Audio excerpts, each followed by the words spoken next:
Okay, we literally just became 4 minutes late. My apologies. Hey, it was my first day at my new job, so you'll have that. Welcome once again to another wrestling podcast, exclusively here on the Popcast Network. This is the Wednesday Wrestling Popcast, and basically what we do is we throw everything in a blender, we mix it all up nice and neat, and Ashley gets to sort through all of it. That's basically what it all boils down to. So my name is Owen. Joining me as always is Ashley. Howdy do. And we've got a lot to talk about tonight.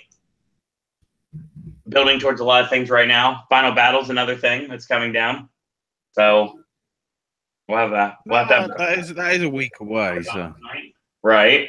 It's true. But I mean, still, you have to be prepared for it. Like when I forget to hit mute on the podcast.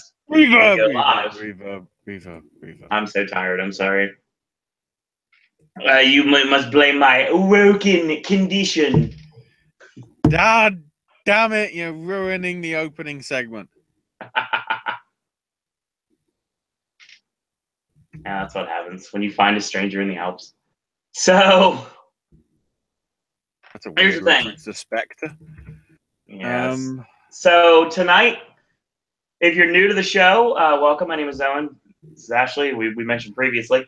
This is the show we talk about anything and everything. We're doing Smackdown, 205 Live, NXT, UFC, and the world of mixed martial arts. Ring of Honor, New Japan Pro Wrestling, World Tag League still going strong. Interesting battles moving on as we get towards the end. Impact Wrestling, the independents from all across the globe, and everything else under the sun, literally as it says in the description. Tonight and more here on the Wednesday Wrestling Popcast. So, as wise men once said, Ashley, roll tide. It's time for Smackdown. No. We're going in order. Going in order? Yes. Because what hasn't been provided yet. Because it deserved to actually be on this show, because then we can talk about something good in wrestling for a change. Okay, go ahead. Monday Night Raw. Holy shit, they did a good show. The great thing is, apparently the viewers were absolutely peeved off with it. Because literally by the third hour, 1 million tuned out. Because they don't like wrestling matches. They like short, stupid shit, apparently. Yeah, that's not good. Because, you know, at the bit at the start, Jason Jordan's trying to whittle himself into an IC title shot because, you know, Kurt's, you know, my black son and everything, and Joe's had enough, and then Jason buddy superplexes Roman, and Roman's like, you can wait, Joe. Roman, you want your match? Fine, have it. And despite the stupid shit of this arising and the fact that nobody likes Jason Jordan, damn good match, which had 3 commercials. Wow. And that doesn't even include the fact that there was a 4th commercial, because when the first commercial finished, the bell rang for the start of the match. Wow. From the start, so technically 4 commercials for the one match. It went on about at least 20 minutes, if that. Might have been more. I ain't got the stats in front of me. And then bloody Joe Coquina clutches Roman, saying, like, you made a mistake facing him. Just choke you out. And then Jordan suplexes Joe. I have no clue. Is he a face or a heel? Both. Okay, ultimately, he's a heel because nobody likes him. Yeah, I get that. The fans have made him a heel for sure. And Kurt's on the phone with Stephanie, who's clearly not happy with the bias that is coming in, which is a theme. And Jason basically comes in and says, I want another chance. Please, Dad. Please, please. And Kurt's like, look, I've sort of had enough of this stuff. I'll keep it under consideration.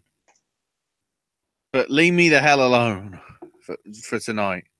And then Joe just beats the shit out of bloody. Well, he doesn't beat the shit out of him, but he knocks him down into the wall in the office backstage. And Joe's like, "Oh, I'm up for it. Come on, you want to fight? I want to fight. Hey, like father, like son, eh, Kurt?" Like, whoa, yes.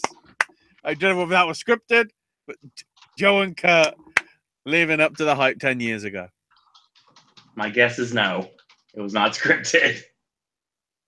Well, then we'll get to other stuff in a minute. Then we had Paige and Absolution, and they had the video package, and then like after 5 minutes of adverts and everything, finally, Paige and Sasha happened. Sasha had Mickey and Bailey with her.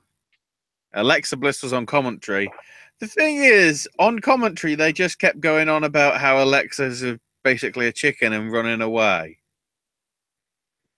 Alexa, when clearly being prompted to by probably both Vince in her ear and Cole through the commentary, it's like, insert line here, Alexa, and Alexa's just sitting there being quiet. So it's like, that sounds awkward. And then of course when they bloody rib her, she's like, how dare you speak to me like that? And it's like, yeah, it didn't really gel.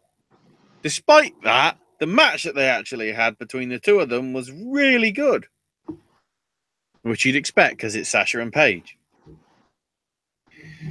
And there was sort of a mini brawl between Mickey and Bailey and the other Absolution members outside, which distracted Sasha enough, which allowed Paige enough time to recover from the bank statement that she just about escaped from. Kicked her, Rampage, Paige gets the win, and then all of them attack Sasha.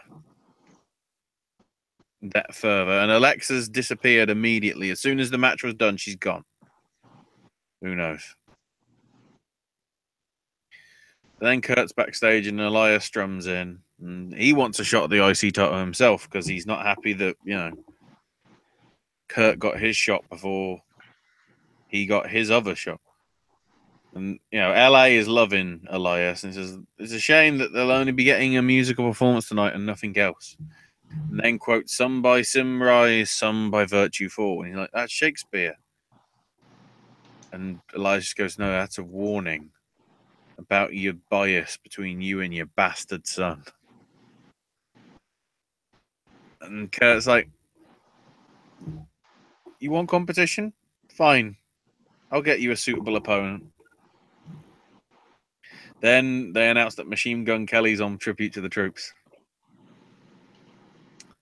Because reasons.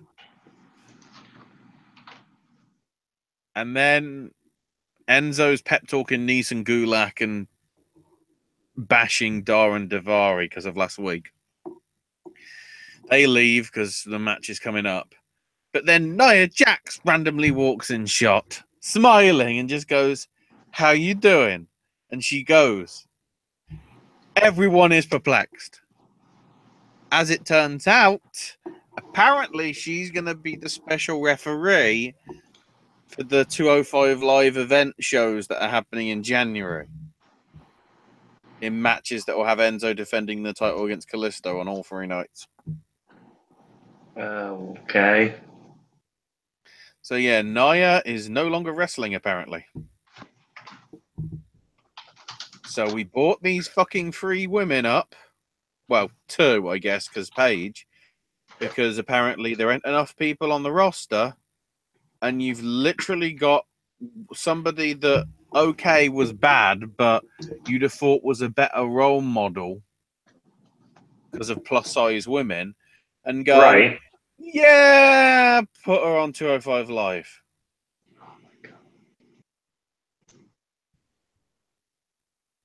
I have no words. No words.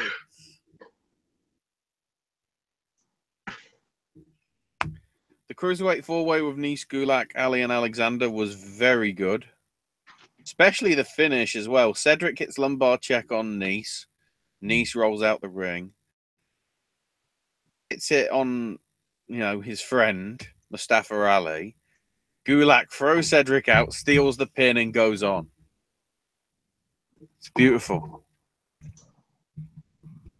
So it's Gulak versus Swan on Raw next week in Cleveland. I think. Am I right? What is next week? WWE events. It's the 11th. Check. Ooh, Undertaker's at a Comic-Con. If it's Cleveland, they did that on purpose. Cleveland, Ohio. Oh yeah, they did that on purpose.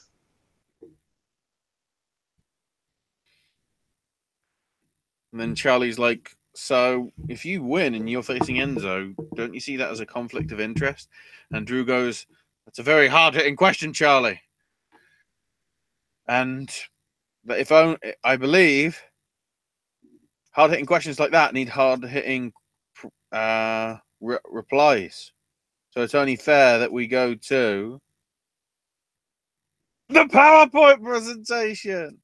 And it pans to the Tron, and it's Elias, and it's like, oh, we've run out of time. Sorry. Elias is in action next. And cuts a heel promo on Kurt and LA. Braun! And Elias is just like, well, shit, son. And runs away. Strowman then does the Braun thing until Elias runs in and attacks him from behind, which Braun no-sells. They brawl for a bit. Elias grabs his guitar, smashes it over Strowman's back. No sell.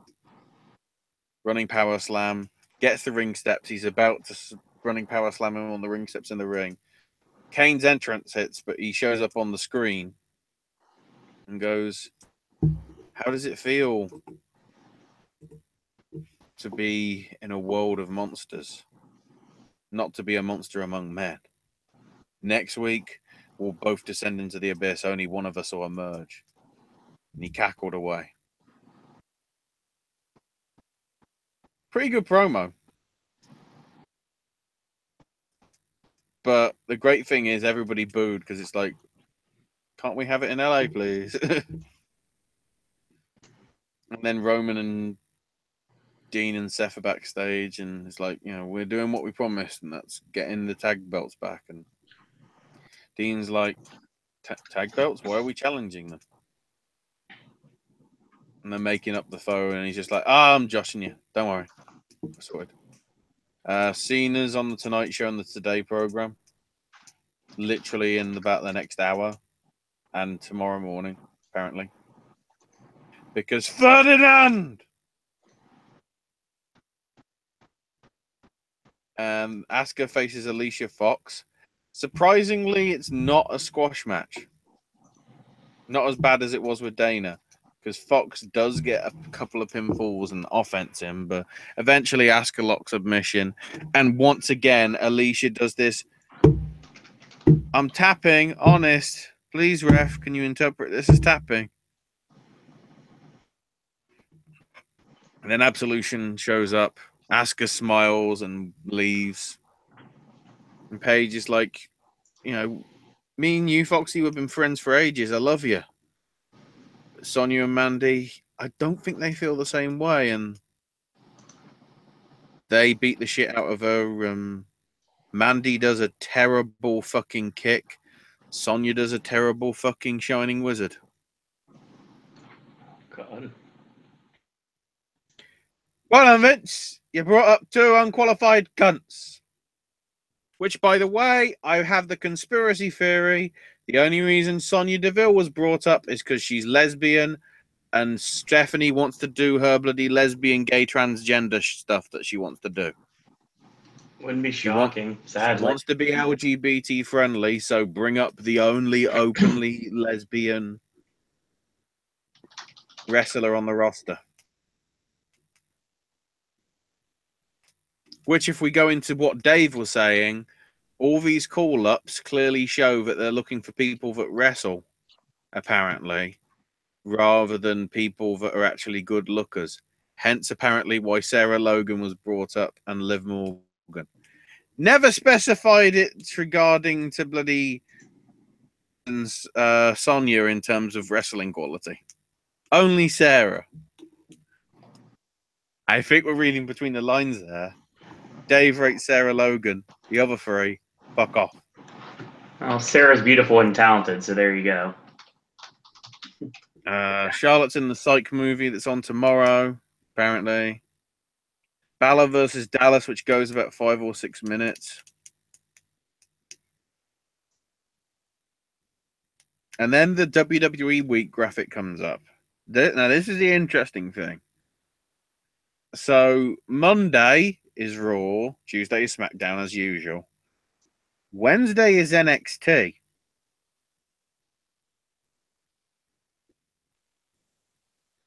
And the issue for us is, apparently it's on at 7.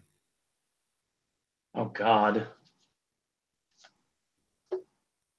Because it's acting as the pre-show to USA's, I think, premiere, at least for them, of the movie 4, which is on, I think, at 7:55.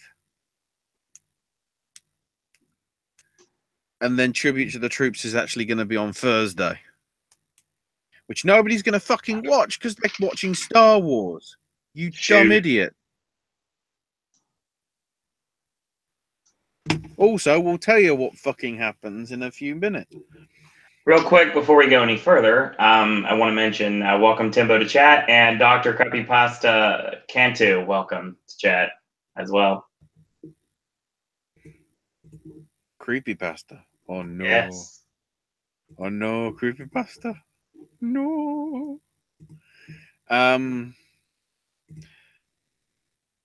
What was it? Yes, that's the appropriate time. That's the appropriate thing to do. Because then they recap, delete, and show all these tweets about Matt being, you know, in that frame of mind again. And Bray's like, the universe may know who he is, but Matt doesn't know who he is. Everybody knows who Matt is, but Matt doesn't know who Matt is. Yeah! And then it's just intersped throughout for this 2 minutes with bloody Matt being, he's woken! You know, he has dined with Cleopatra, fought in the Crusades, all this sort of stuff. Is like, yes. Then at the same time, Bray's talking about, I feel alive again. A fire has woken in me. And, you know, he's wanting to burn him and destroy him. Matt's wanting to delete him. And then there's like, it's the bit right at the end. Bray's just like, and then it immediately cuts to, It's like, yes. And of course, it has to end with the teeth chomp thing. But, if that's all LA was getting, it was enough. Please tell me that Bray Wyatt's character is going to die. Inside news on this, apparently Woken is now basically Vince's gimmick. Matt is being allowed to keep Broken. And the fact that obviously Broken Matt does exactly the same stuff. But Matt is allowed to be Woken only on WWE. Here's the issue that I worry about. It's Vince. Yeah. Exactly. Look what he did to Fandango. He was hugely over, and they made it a joke. Look what they did to Zack Ryder. To me, hugely over. To me, made it a joke. To me, that was WWE stuff that they did, and it just so happened to get popular. This is the first time in a while, if you obviously don't include NXT, which you can't because that's mainly Triple H's stuff. True. Where you've actually got a gimmick externally from the company that the company wants. Because they can't, they can try and copy it and it'll have some effect and whatever. Right. But if Vince tries and tweaks it too much, then it will lose all its stuff and the gimmick will be to naught. True. And I think considering, as we say, that this is specifically Vince letting Matt do it, just obviously not with the broken stuff, because that basically they're letting be Matt's property. I think they're trusting him with the actual know-how and sense to let him do what's right. Because I think, to be honest, they know they fucked up Bray. Oh, yeah. And they think that whatever Matt's got creative-wise for them could rescue that shit show. Makes sense. In all honesty.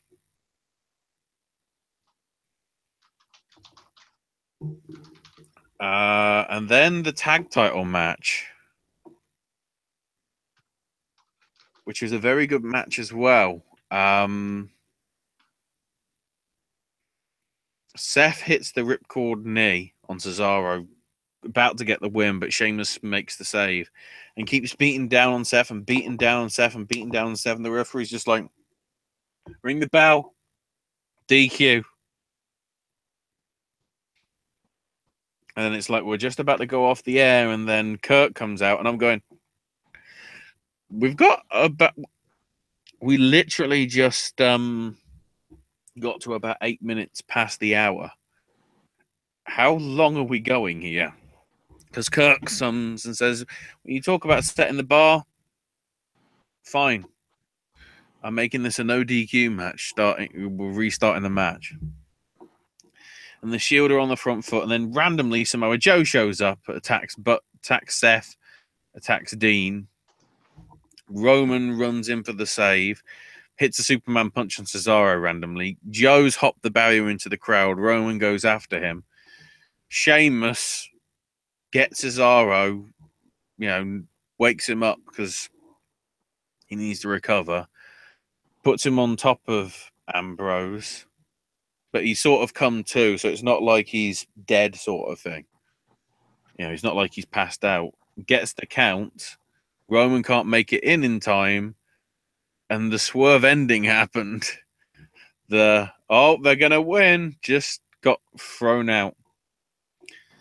And Sheamus and Cesaro. Sheamus gets the belts. Him and Cesaro head over the barrier. Along with Joe.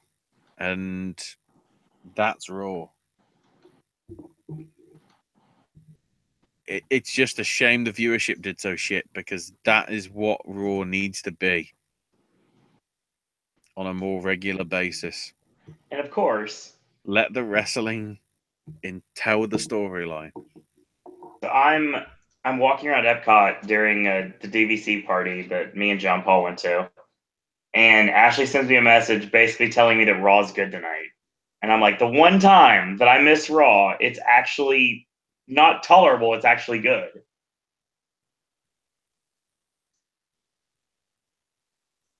Yeah. Go figure. Yeah. Can't wait till next week. It's absolutely shit. I'm off early next week, so that's fine. WWE week full of shit. God. That's why I fear for NXT. I don't even know what NXT is going to be next week. Because if it's what they've got scheduled for TV, I don't think a great showcase of NXT is Ember Moon versus Peyton Royce. Because in 2 weeks, that's the episode before Christmas, that's when they're doing the Tyler Bate Pete Dunne rematch. Yes, and I'll definitely be watching that. If it was me and you want to make NXT look good, because apparently this could be an audition for it to be on an actual weekly basis on USA, because they're desperate for content. Wouldn't it make sense to put on the rematch to one of the WWE, yet alone NXT's matches of the year? I would. Yeah, they did it with bloody Cesaro and Sami Zayn a few years back, didn't they? Yep. I don't think that was USA from what I remember, but it was that good. They kept it for like the special at the end of the year. So, oh gosh, I don't. Oh dear. Since Ashley didn't do a video this week for Raw, that was basically a Raw recap. So there you go. Yeah, that's what it needs to be, really.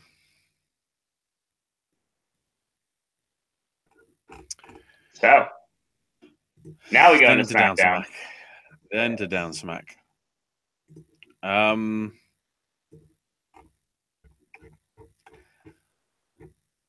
So we started off with this whole, Kevin and Sammy versus the world thing.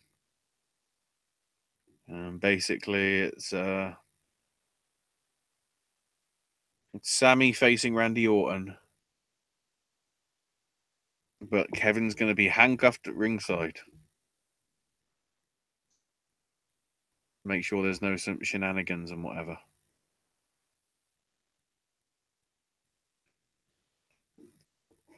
I don't know.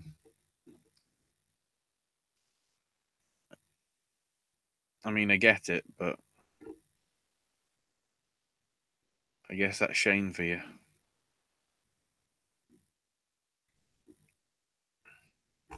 Because they cut a good, they do actually cut sort of a good promo, basically saying, clearly this is the McMahon family vendetta. Just ask Daniel, just ask Bret Hart, just ask Austin.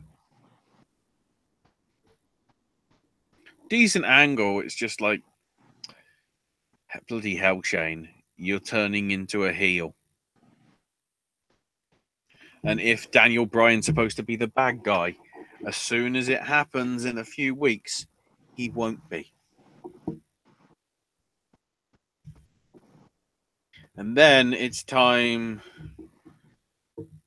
for the first day of Rusev.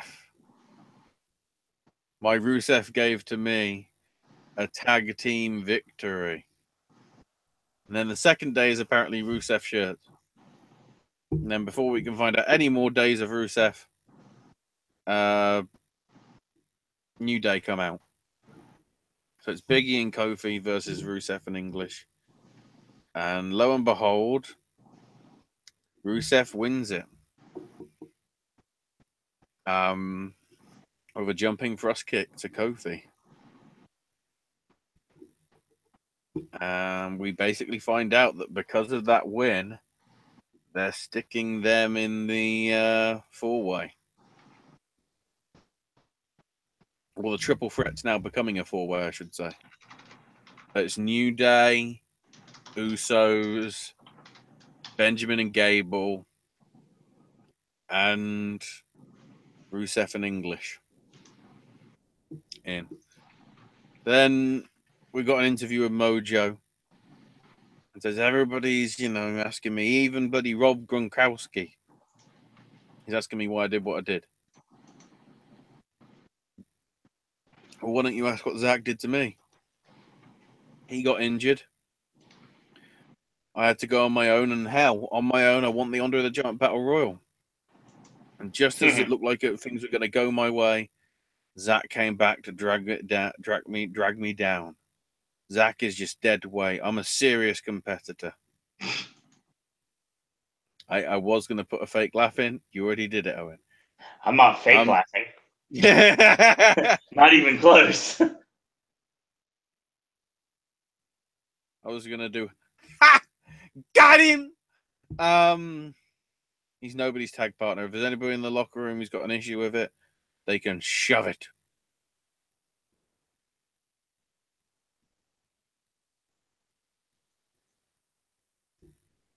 Whether he's supposed to be heel or face, Mojo, he can die in a fire. I hate this guy. I'm not gonna lie, I hate this guy so much. I'm hearing he's a really nice guy. Don't get me wrong. It's funny because it was told to me about Dan Severn many, many years ago. It was like someone told me in the locker room a long time ago, who shall remain nameless because I don't want Dan Severn to come after him. It said, "How is Dan Severn to work with?" And the response is, "He's a really nice guy." No, I mean, how's he to work? No, he's a really nice guy. So then it became, if you were nice, you weren't a great worker, I guess, or you were like careless. Mojo's a really nice guy. I've never bought into the Mojo character. I don't like the rah football guy character. It's annoying.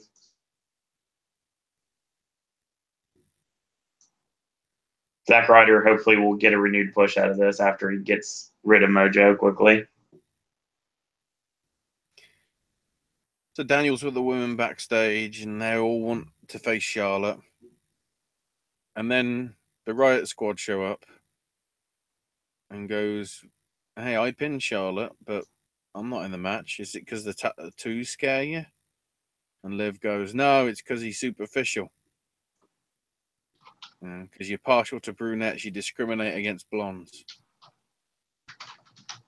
And Sarah goes, "Let's be honest, you're just fucking racist against the South." Well, that's what she would have said in bloody any other promotion.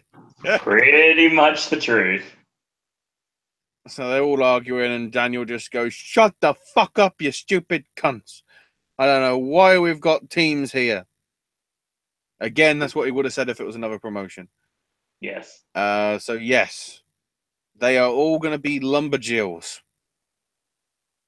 Well, it's brilliant. It's no longer a lumberjill match. It's actually a lumberjack match, and I'm okay.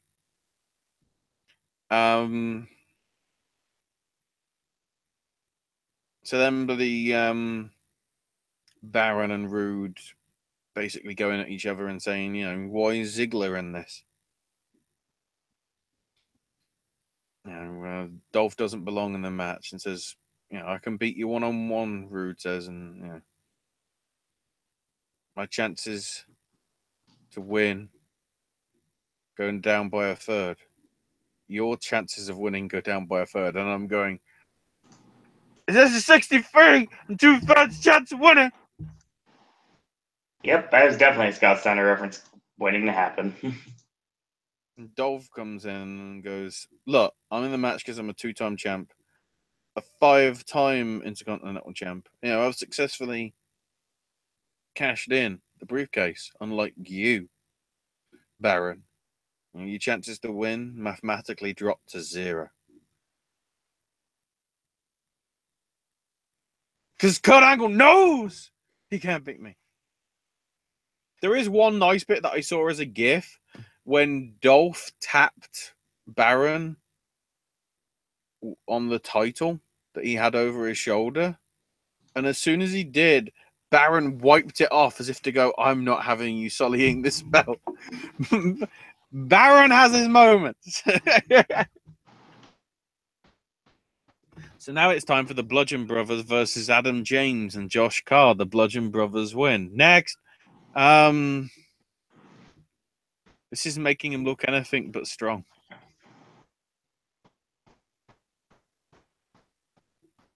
So Corbin and Rude, which isn't bad. And then, of course, Ziggler gets in the ring and hits a zigzag on Rude. And then Corbin afterwards, after the DQ. You know, that happened.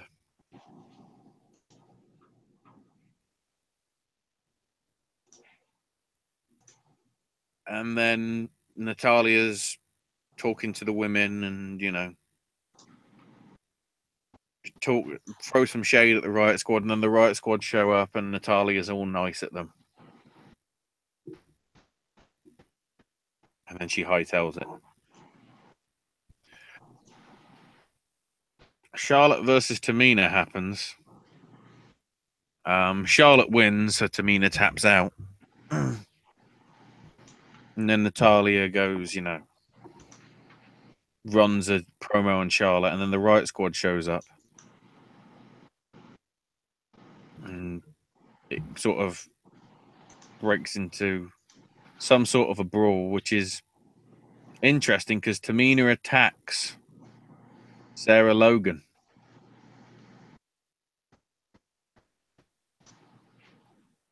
Oh, that's a bit weird.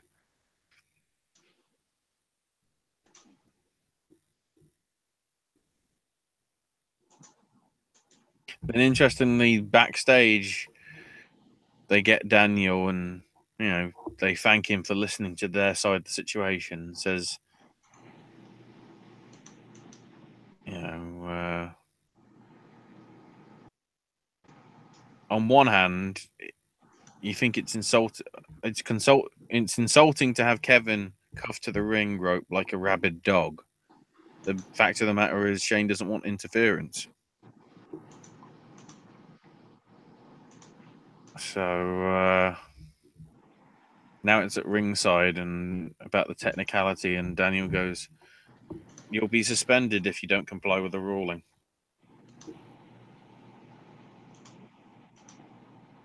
And you can, and like, Kevin's like, "This is crap." You know that?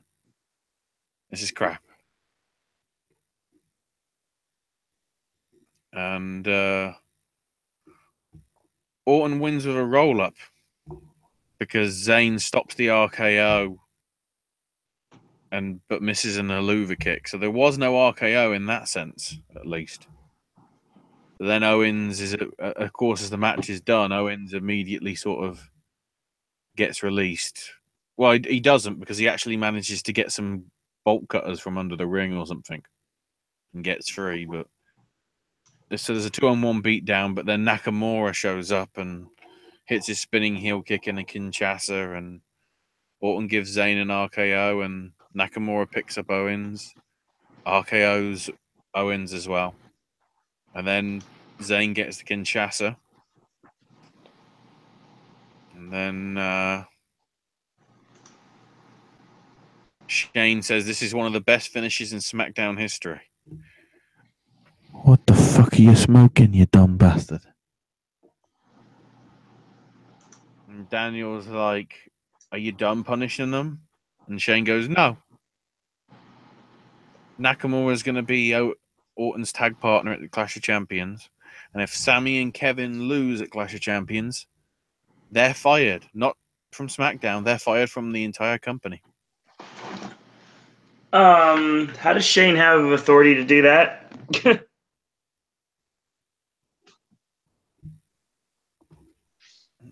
Who cares? We know that this is where Daniel sides with the heels. Ring of Honor starts.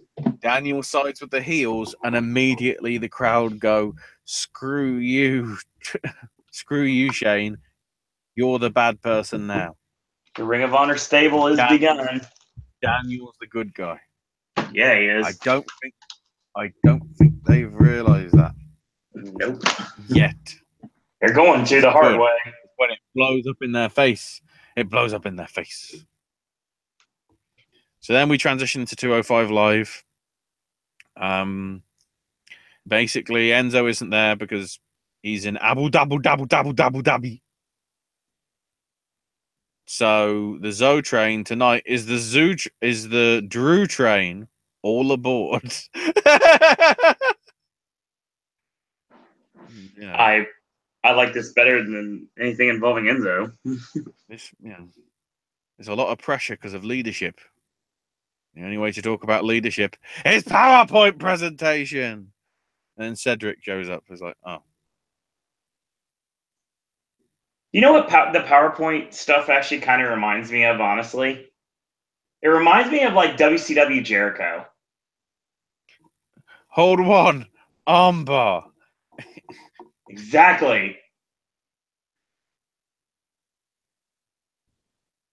And Cedric comes out and Drew goes, look, we would have seen slide 14 if you hadn't have interrupted, which is strong leaders delegate.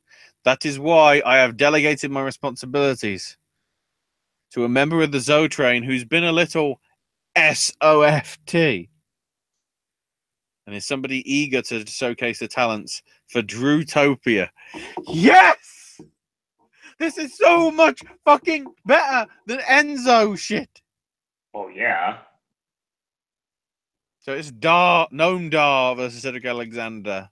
Cedric wins with the lumbar check, and then Drew leaves the announce table afterwards because it's like, I have some Zotrain business to deal with. Thank you. It's like, what? And then they hype up the 205 Live tour in January because reasons. Hang on, I've got it in my notes. The details of that shit. Or I could just go to here. 205.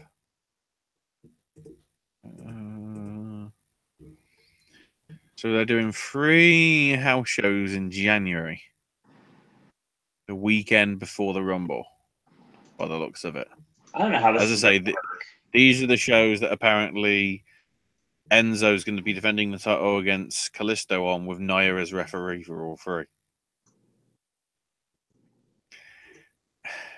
That could really be bad.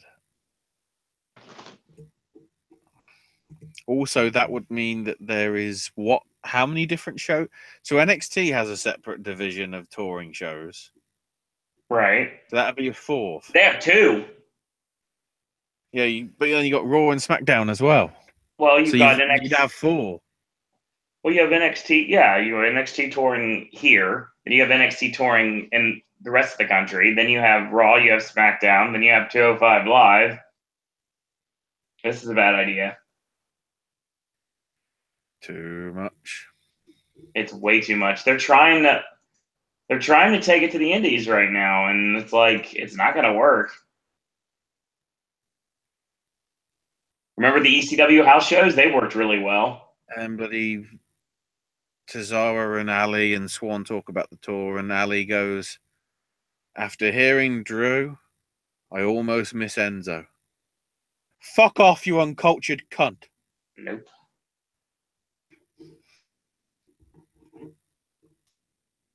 And then Rich Swan's asked about, whether Drew will affect his match against Tony Nese tonight. And Rich is like, Drew can't handle this. That's why he sent Nese after me. The Drew train can continue to look like fools. Well, I do what I do best. Stay classy. San Diego. I was waiting for that. Anchorman drop from Rich Swann. And then Brian Kendrick saying all the chances that Kalisto's got. And then Gallagher goes, Kalisto's on the international tour. And he'll stay gone. Oh! You're going to fucking shoot him in a black alley in Mumbai, are you? How are you doing? Got some City of God shit going on here? What's that about? So we got Kendrick versus Grand Metalik. Further proof that Lindsay Dorado and TJP are dead. Kendrick wins with the captain's hook. I don't know. It was all right, but not special.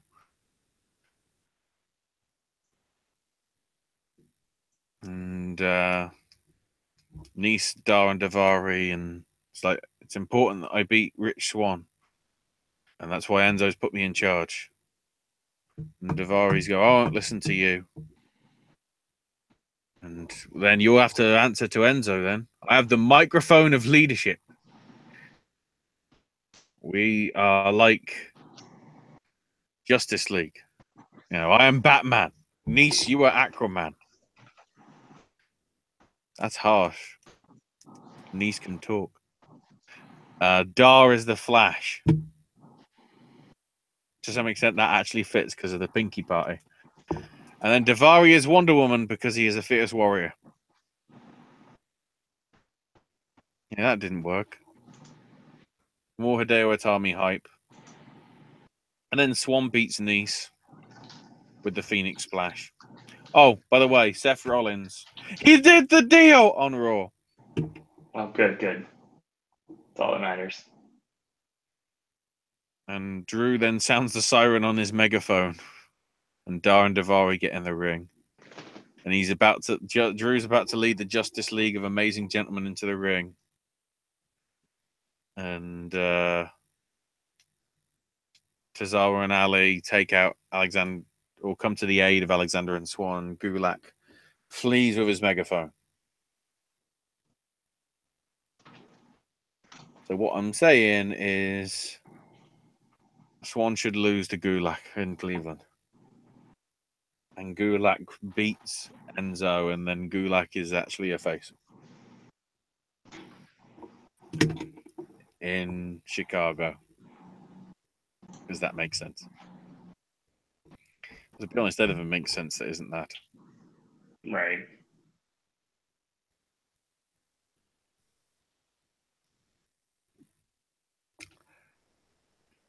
By the way, on main event, Tozawa beat Kendrick, and bloody Good Brothers beat Slater and Reiner. One positive, apparently, there is no bloody Kurt Hawkins streak this week. I have to wait till at least next week, by the looks of it.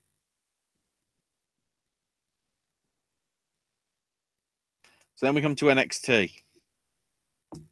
An interesting affair. Starts off with Regal going, in order to find a number one contender, we need to have a set of matches to determine it. We're going to have a tournament. Tonight, we have two of those matches.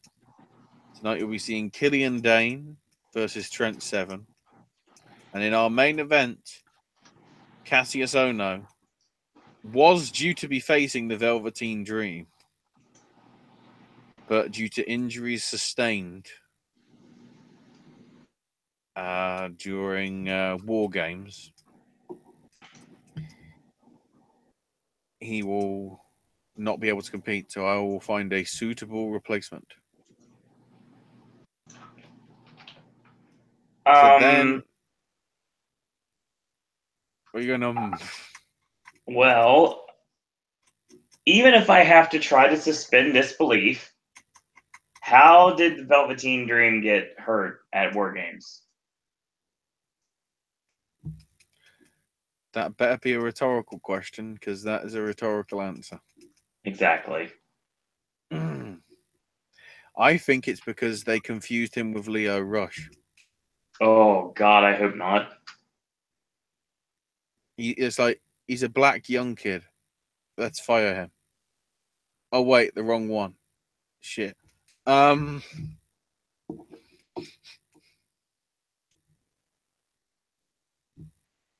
God, if the fact that Leo did that, what a twat.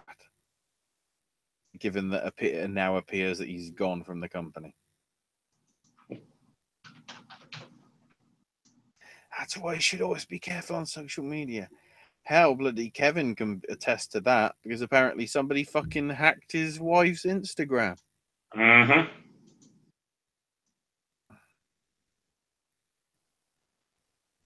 The guy can't catch a break. So we get Trent Seven with the weirdest fucking music that I've ever heard versus Killian Dane, with your referee being Kennedy Brink. Oh, nice. Or whatever she's being called now. We'll always call her Kennedy Brink. Somewhat a squash match, which if you take into account that you wrestled 3 times that night, fair. Dane wins with the Ulster Plantation. Jessica Carr is what she's going by now. Kennedy Brink. Yep, I like that idea better. Because then she is the actual proper Kennedy. Wait for it. Jessica. Then we have the press interviewing Lars Sullivan, who's apparently facing Roddy Strong in 2 weeks. And he's just like, he's got a family, I don't. or if I was a heel, that's the way I'd say it. But the tone of Lars's voice and everything is like he's a heel, but he isn't. He has the elocution of a face. Oh, I didn't even talk about the opening bit. The Almas promo. You sent me a message about this. I know you're NXT champion. I NXT champion. Like, elocution, you dumb fuck. You know, but Zelina knows how to speak English. Probably because she's American. No wonder they gave you a fucking manager. Because you were terrible on the mic in English. Yeah. He was half the time he sounded like a fucking drunk off bloody, you know, Bum Fights Volume 2 on VHS from 1997.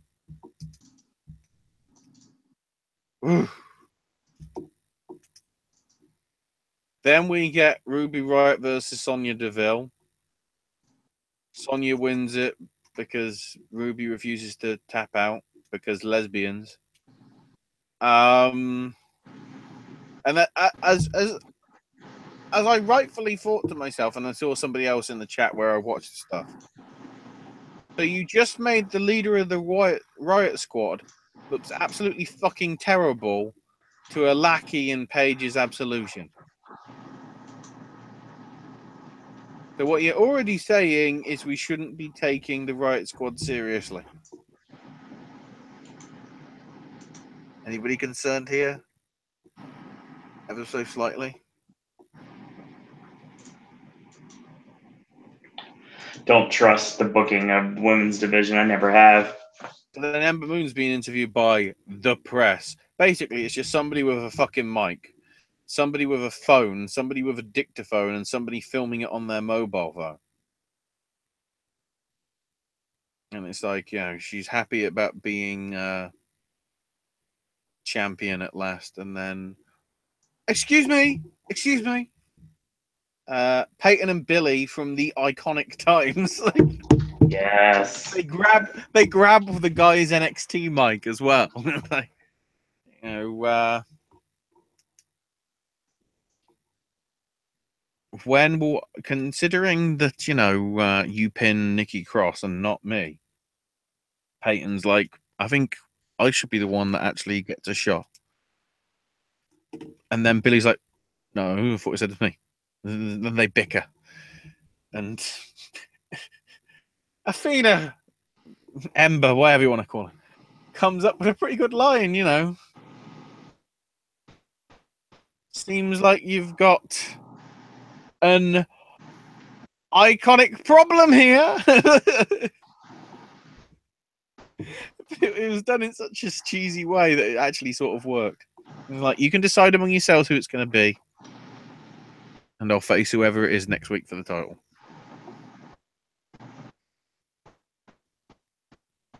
And then Billy and Peyton are like, and Peyton's just like, look, I'm the one with the grudge to bear because of the war game. So, I mean, it's only fair if I do it first. And Billy's like, you better not leave too much left because I want to mop up the scraps. And they laugh at each other and they go, yeah, sort of thing. And then the journalist goes, no, my mic back, please. And they just look at it. Both of them look at him with disdain, like, who the shit are you? It's like, yes. Oh. Chris Hero is talking with William Regal backstage. We don't know what about. He just is. Then he comes out. They imply on the actual. They imply on the commentary that he's probably finding out who he's facing. And Oh no. Comes out and is staring, waiting. Here comes Johnny Gargano, and his reaction's like, "What the shit, man? This ain't right," sort of thing. It's like, okay, this seems like a bit of a odd pairing to some extent.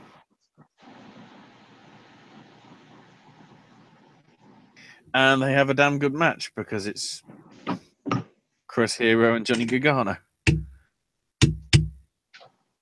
Gargano wins with the Gargano escape. And I've now just realized who the next tag team champion should be, or the next tag team challengers. And their names are Cassius Ohno and Lars Sullivan. Because that's a team you don't fuck around with. Probably. And that's NXT. As I say, I don't know what's happening next week, whether it's just some highlight show that's going to be exclusive to USA, or whether it's going to be the actual episode that airs on the network. We have not clarified that situation just yet. Hopefully we will have done by Monday when we're next on. Hopefully. We shall see. That's the WWE TV stuff. Welcome, Jeremy Mills to chat. Let's move on from WWE to mixed martial arts. A pretty busy weekend, so it's good that we didn't really cover that bloody fight night stuff in detail because it all shit hit the fan. So we already knew that number 14, at least in their rankings. Let's see if I can find it in the list. There it is. Nico Montano was supposed to be in. And then it just so happened that the upset actually went down, and the 12th seed Sajara Eubanks beat Roxanne Modafferi, the number 1 seed, to get through to the final. So, you know, you were getting sort of 2 outsiders both getting a chance at the belt. I mean, they've got like kickboxing and other company history and whatever, but not so much as Roxanne. She was like champion in, I think, Invicta and whatever, you know, in transitioning over. So then the twist came on weigh-in day on the Thursday because she had to go to the hospital. Apparently, she screwed up her weight cut calculations. So she cut too hard, which, because she had to go to the hospital because of it, ruled her medically ineligible, which meant that Roxanne, the number 1 seed, now came in. And immediately you're going, well, that's a bit unfair. And fucking lo and behold, Montano actually beat her unanimously, despite having an actual bloodied nose and everything. So I don't know what happened in terms of one lucky punch. Perhaps that's the one round that Modafferi won on 2 of the scorecards. But it was a hell of, you know, Montano was doing a heck of a lot. Modafferi was doing a heck of a lot. You know, Montano wins, becomes the first UFC Women's Flyweight champ. And in doing so, both of them actually got $50,000 for Fight of the Night. It's pretty impressive. Performances of the night went to the undercard matches with Gerald Meerschaert beating Eric Spicely with a TKO midway through the 2nd. And Brett Johns for his 30-second calf slicer submission against Joe Soto. which opened the main part of the Ultimate Fighter finale. It's worth noting, though, that there was another match, which was Deanna Bennett versus Melinda Fabian, which went to a majority draw. One gave it 29-27. The others gave it 28 each. Basically, Melinda got deducted a point in the second round for grabbing the fence. So if it wasn't for that, she would have won the bout. 2 29-28s and a 29 and a 29-28, a 28-29 against her. I should say so. Your own fault. But also we had Sean O'Malley beat Terry and Ware in the bantamweights, and some other women's flyweight bout. Lauren Murphy beat Barb Hongchak as well with a split decision. Overall, it was a great main event for a tournament that never really got covered by any of the main media until it got to the end bit, which when you look at it was actually a shame because of like the underdog stories for both would have been competitors and then overcoming the number one seed in the end. They've done pretty well.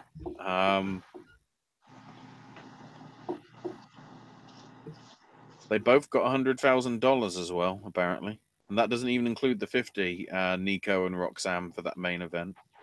Most of it was just like 10,000 stuff, so it was cheap people. Because it was the undercard to some extent. To UFC 218 the following night in Detroit, Michigan. So all in all, a pretty strong card as well. Max Holloway retaining the title over Jose Aldo. Aldo, right at the end of the third round, looked to be dead. He was that punched out, and the referee had to come in and stop it by a TKO. And then Francis Ngannou beating Alistair Overeem 102 seconds into the fight. Ngannou's hook was so good, Overeem fell like the fucking Berlin Wall. Or any sort of wall. Perhaps not the wall, brother, but you never know. He was just like, he's unconscious. Done. Enough. They're already trying to get him facing the champ Stipe Miocic because arguably this match could decide who the contender was for him. So through that, obviously he wants Miocic, and understandably Stipe's like, no, thank you. Somebody's going to buckle eventually. Henry Cejudo beat Sergio Pettis, unanimous decision. One-sided, but still a good fight. And then Eddie Alvarez beating Justin Gaethje with about a minute to go in the third round with a great knee strike that knocked out Gaethje.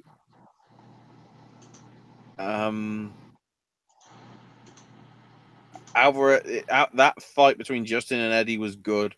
So much so it did get a fight of the night 50,000 bonus. And then on the main card as well, Tessia Torres beat Michelle Waterson unanimously with the judges.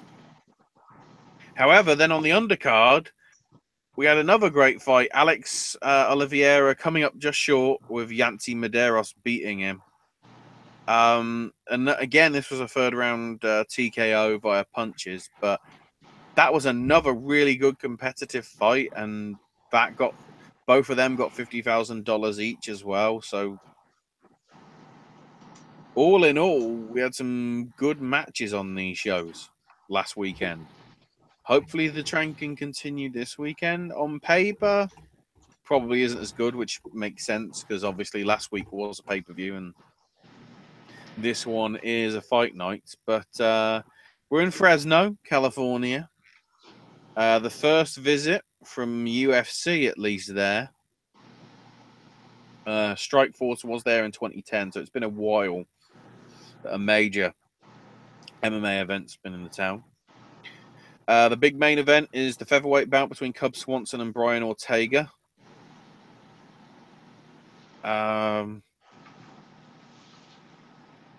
We've also got in the co-main slot Jason Knight versus Gabriel Benitez, also in the featherweight. 2 bantamweight bouts with Marlon Morales and Aljamain Sterling. Also Albert Morales versus Benito Lopez. And then a lightweight and middleweight bout making up the rest of the main card with Scott Holtzman and Daryl Horcher in the lightweight division.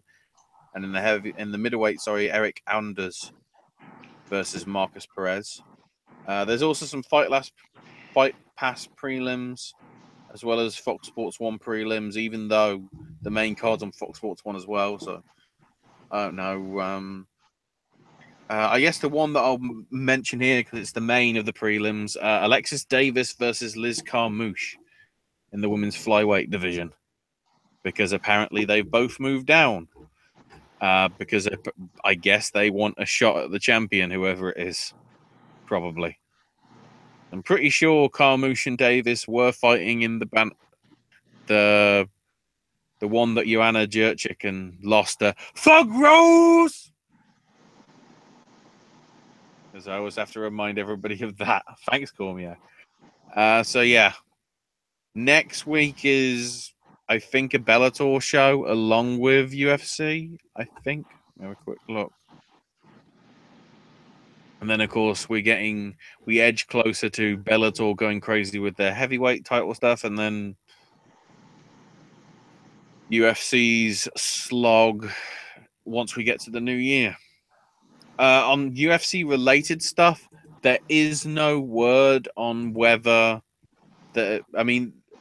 Fox are saying no to the fact that they're going to be showing a pay-per-view on Fox on Christmas Eve or Christmas Day, like they did last year, which you thought was weird because it got them one of the highest viewership of the holiday season, that period.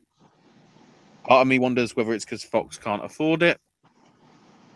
In which case, will that mean will Disney be showing UFC soon? Technically. The great thing as well, TSN heard from GSP, and GSP said, I don't think I'll fight at middleweight ever again.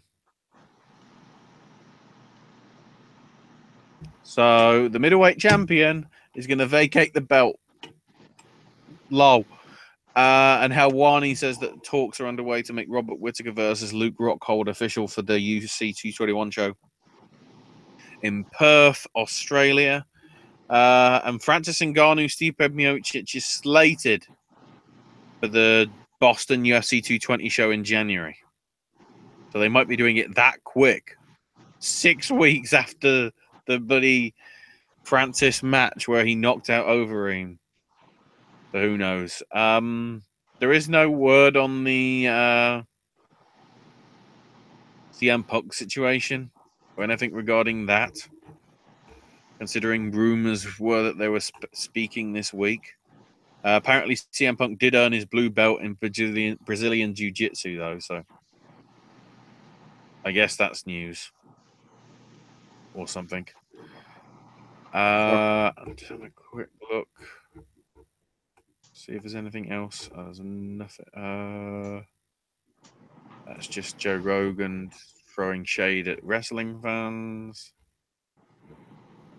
I guess there's nothing else. Nothing else major anyway on the UFC front.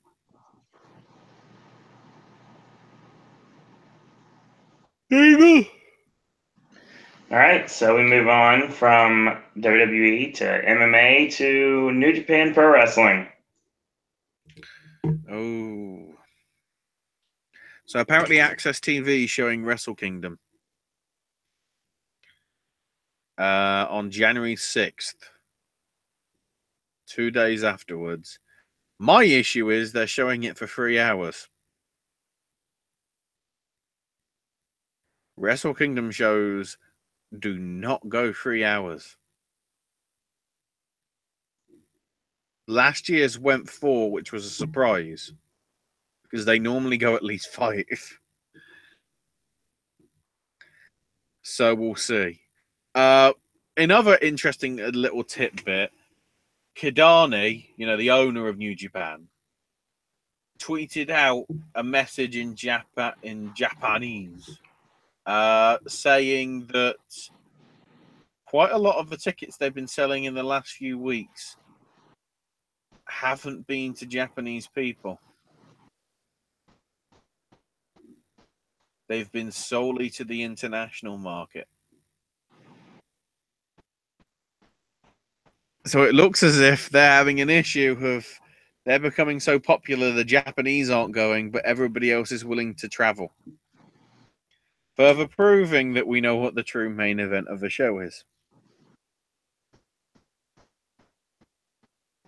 And throwing some shade into that, bloody Tanahashi said the three guys at the heart of this company are myself, Okada, and Naito. And the fourth guy that's coming close is Ibushi. Some might think Omega. I don't. What's his fucking problem?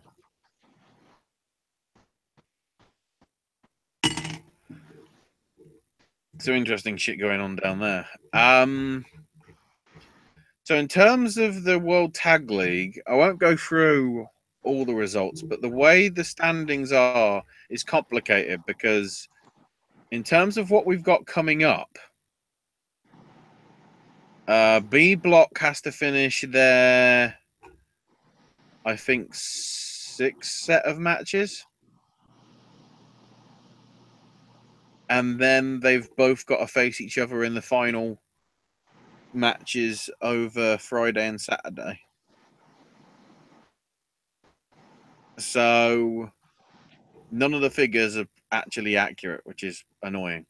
Although I can probably call this. This is my predictions, everybody. Finlay and Kitamura will lose to Hansen and Bro. And Makabe and Hanare will lose to Archer and David Boy Smith Jr.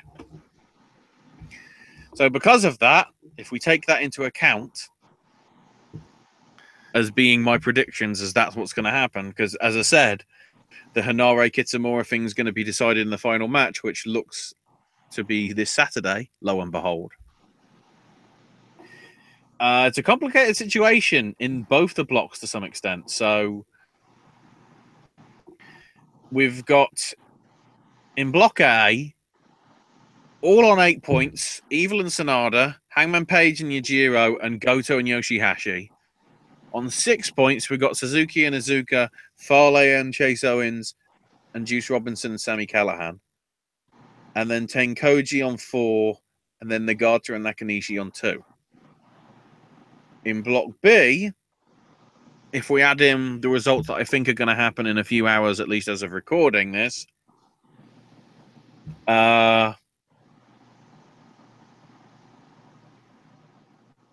Hansen and Rowe are probably... Oh, no.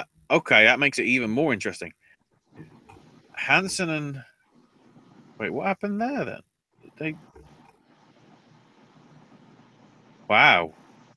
The Gorillas of Fuck beat Killer Elite Squad. And bloody Ishii and Yano beat Rowan Hansen. So, okay, that makes it even more interesting. So if we take into account those results, as I say, that I think are going to happen with the ones with the young boys losing, that means on 8 points will be Beretta and Chucky T, the Gorillas of Fuck, Elgin and Cobb, Ishii and Yano, War Machine, and Killer Elite Squad, and then Makabe and Hanare and Finlay and Kitamura will both be on 0. So literally any one of the 6 could win, and it's literally going to come down to head in terms of who they beat.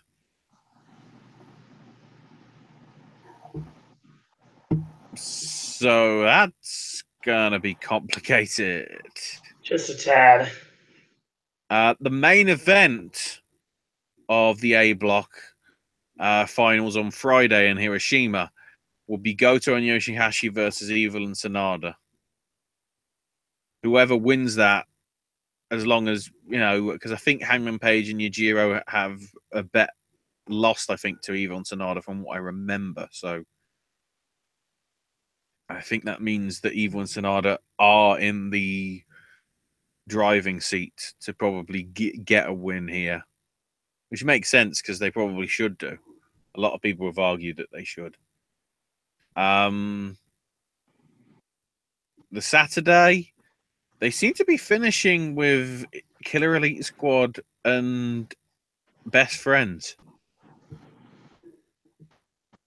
which is an interesting situation, I would argue.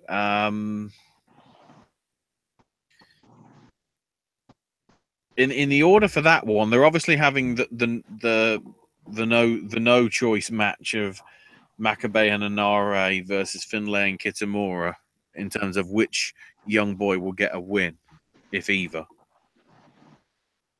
And then we've got Elgin and Cobb versus War Machine, Ishii and Yano versus the Gorillas, and then Best Friends versus Killer Elite Squad, because they normally go in that order.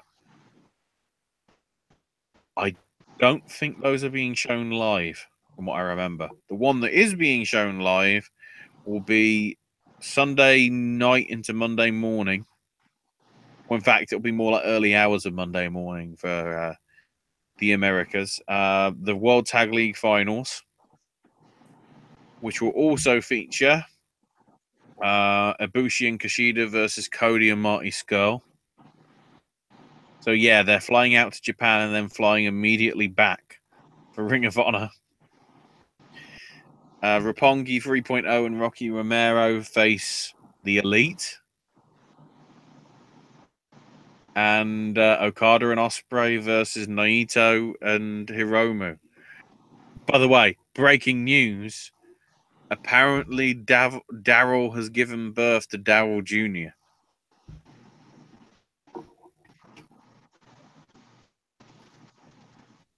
Also, by searching YouTube, I found a clip of Daryl and Hiromu going to Disneyland. I guess back in April when they were in Florida. Disney or World? it might have been when they went to California. Okay. You know, for the Long Beach stuff. Either way, Hiromu said, good morning. And if I don't see you again, good afternoon, good evening, and good night. He's fucking quoting the Truman Show. What?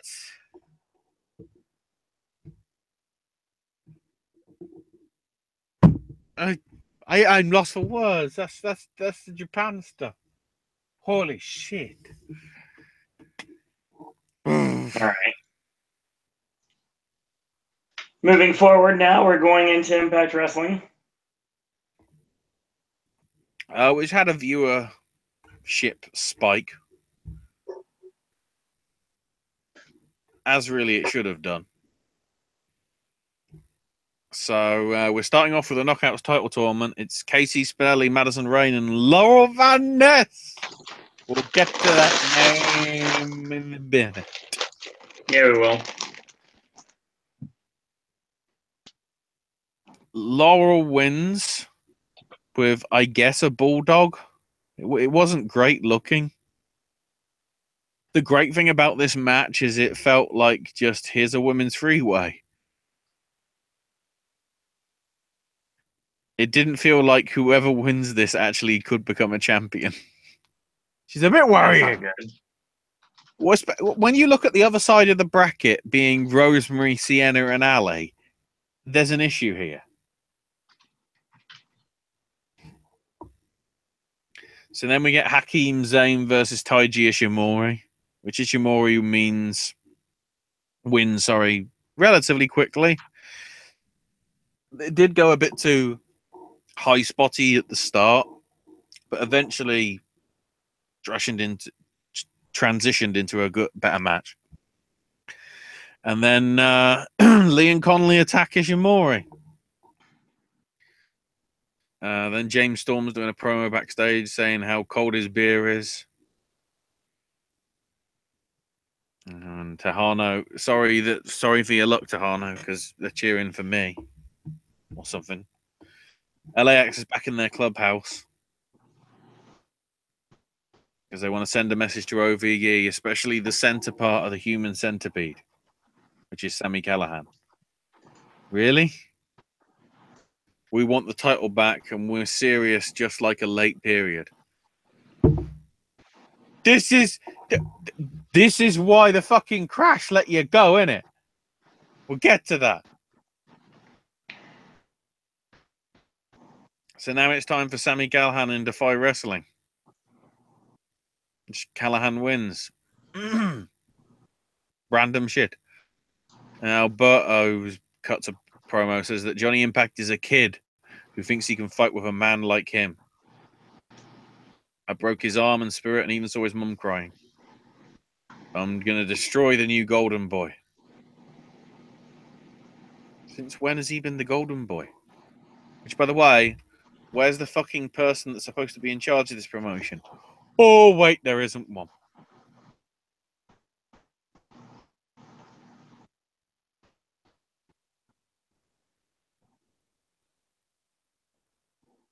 And then Kevin Matthews is beating up a bunch of security guards saying, you want proof? I'll give you proof.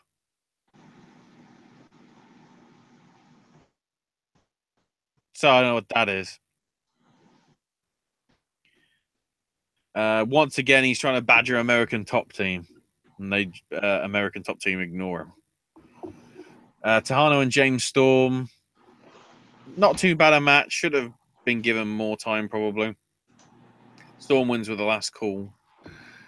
And then American Top Team attack him. 17-on-1, it feels like. And then Moose makes the save. And Lambert says, this freak show called Impact Wrestling's been lying with dogs long enough that they're going to get fleas. And I'm all out of bug spray. So I'm going to take you both out at the same time and send these Eskimos, basically pointing to the fans, back to their igloos. It'll be James Storm next week and Moose against Lashley. And the biggest monster in the world of MMA, him.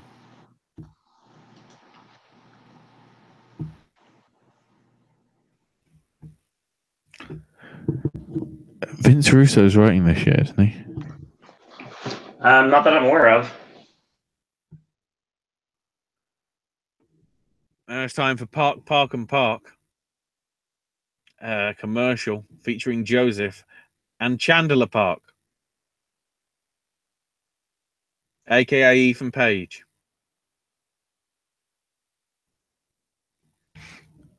I thought you were better than this, Ethan. Admittedly, the promo is good because they go at the end, we're here for you, because injuries are no walk in the park. Like, cheesy lines. And then it's time for fucking archive matches because we're showing you bloody Kurt Angle versus Samoa Joe. When Angle beat Joe. Because reasons. And then Johnny says, look, I'm not 100%, but I'm going to take out Alberto. Then Eli Drake and Adonis backstage and have a stare down with Jimmy Jacobs. Whatever. Next, Tyson Dukes versus Matt Sydal with EC3 on commentary. Sydal wins. EC3 stands up to applauds both men, I guess. I don't know. It's amazing. They actually had a Tyson Dukes match, which they actually paid attention to, rather than be fucking focused on bloody Chelsea Van Green getting drunk in the crowd. And that's what you do on a pay-per-view that you pay $35 for. Do you see the issue here?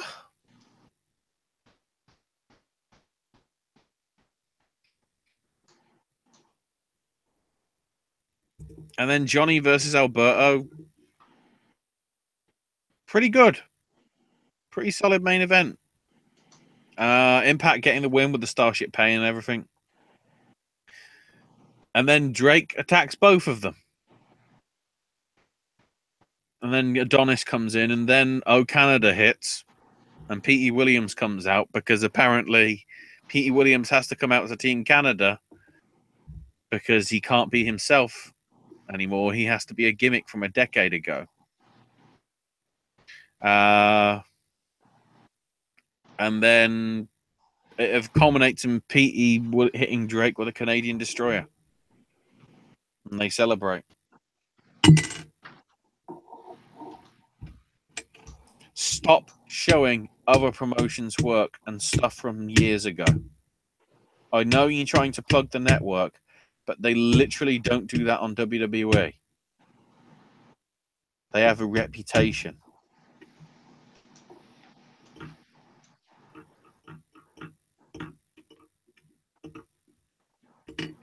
And then we get to the really shock news. The one that isn't is Scott D'Amore is an executive vice president.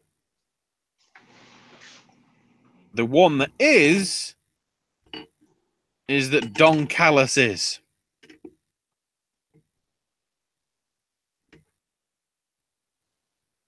Even though he will still be color commentator for New Japan.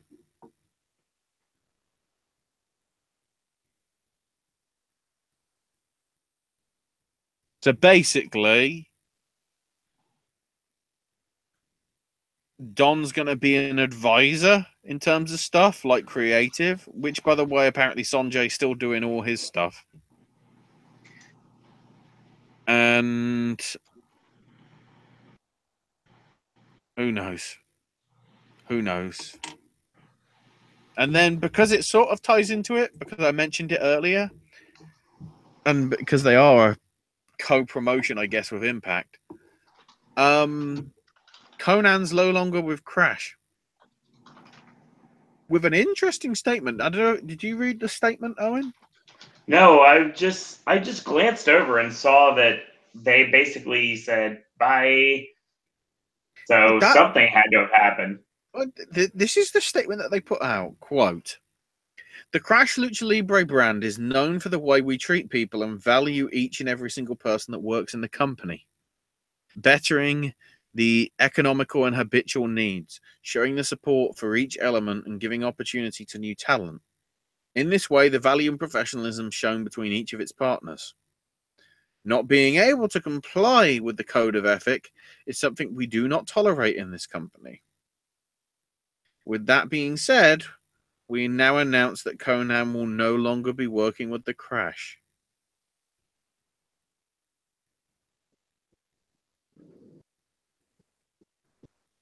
I don't know whether this is because of the Aero Lucha stuff.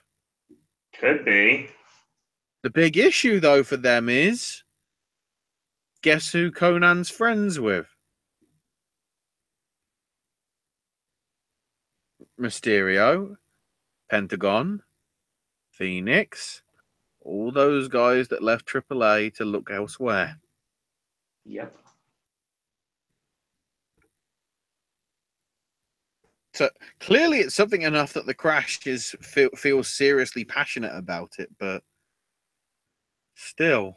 It's very dangerous territory right now. Oh, for sure. I do have some interesting news about WWE. Oh, is that good news? Well, I got spoilers for Tribute to the Troops. Oh yes. Sorry, I was trying to get the notes for the Hall of Fame stuff that we I was looking for.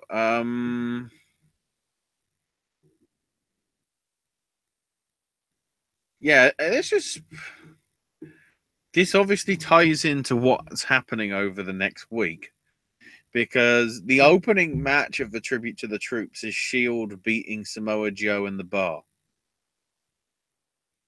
So that's obviously going to become something on Monday, even though it sort of already did.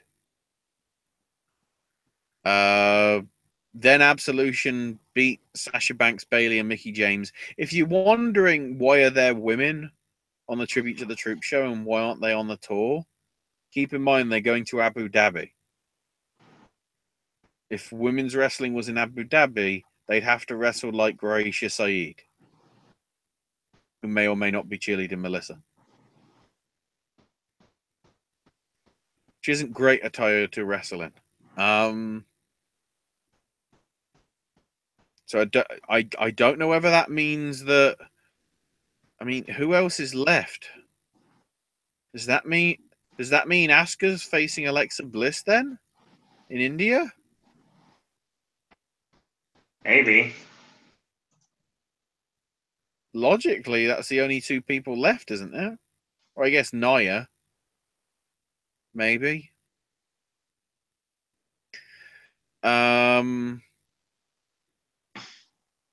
Charlotte beat Ruby Riott. I don't know whether that was for the title or not. The Usos and New Day teamed up to beat Team Rusev Day and World's Greatest Tag Team 79.4. And then AJ, Orton, and Nakamura beat Jinder, Kevin, and Sammy. With Jinder basically doing bugger all because he's facing Triple H, isn't he? Mm-hmm. Be right back. Phil. Oh, goody. Yeah. So, yeah, basically, I will tell you guys right now that, let's see if there's anything in chat going on right now. Jeremy, feel free to chat with us. Filling is fun, especially when you haven't been able to watch the product very much. I will say that Impact is returning to my literal home away from home, back to Universal Orlando Resort in January. Dates are not officially announced yet, but I can assure you that once they are officially announced, I can officially announce them. There's been a lot of speculation about them returning, but not officially announced yet. So stay tuned for more information on that. They're supposed to be filming also back in Canada sometime soon as well. But the big one is they will be returning to Universal again. January 10th to the 15th as of right now, unless anything changes. And if it does, we'll let you guys know on Wednesday. What's changing? I was just talking to, well, the only thing I really have is I can talk about the Impact tapings coming back to Universal. Oh, thought you were going to hype up next week because we're going to be live, 3 times in the space of 5 days? Maybe. 4 days. I forgot what next week is. We'll have to have a conversation later. Oh, well, technically Friday's Final Battle and Sunday's Clash of the Campiones. Yes, Friday's going to be an issue. Sunday, I don't know what's going on Sunday yet. Friday we go late. Friday, unfortunately, I won't even be here. So. Oh, by Final Battle, it's because Dalton isn't actually winning the title because we know that because Dalton Castle versus Kota Ibushi wouldn't be as good a match. Literally and figuratively. Sorry, I will be actually I want to go, but I mean obviously I really want to cover Final Battle, but I can't because of previous engagements that I didn't realize when it was, and now it's here. So yeah, to be honest, I thought it was this weekend as well. If it was this weekend, it'd be no problem, but I lost track of it as well. Well, I lost track of it. It's just I don't have time.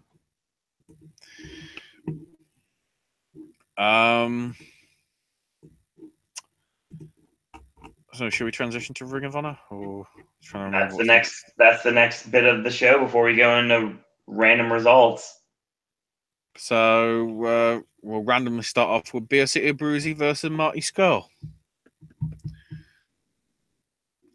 Marty won, probably understandably, and what happened is basically the ref Todd Sinclair got taken out, so Scurll used his umbrella, And Lethal came out sort of midway through this match, watching as if he's, researching, getting ready for his match in a few weeks. And he smacked him with the umbrella, and Lethal was watching. And, Bitty City Bruiser and Scar had a pretty good match. Pretty damn good match, actually, to some extent. And then Dalton had his interview and talked about the history that him and Cody have, and how they had to bleep out some of the bits because he was swearing. Because he was getting so incensed, like when Cody kicked him in the dick back at Supercard of Honor and everything. And then they recap the Briscoes and Bully situation, and then they go to Bully Ray's training center, and the students are training, and then Mark's recording because Jay Briscoe is murdering all the students. And then they went into Bully Ray's office and started destroying the office. About, what's the greatest and meanest way I've ever heard that word used? And, just, and then the female trainees were like, one of them came in and said, the police are on their way. And then they just ran in, hit a 3D on one of the trainees in the ring and fled before the cops could go. Jeez.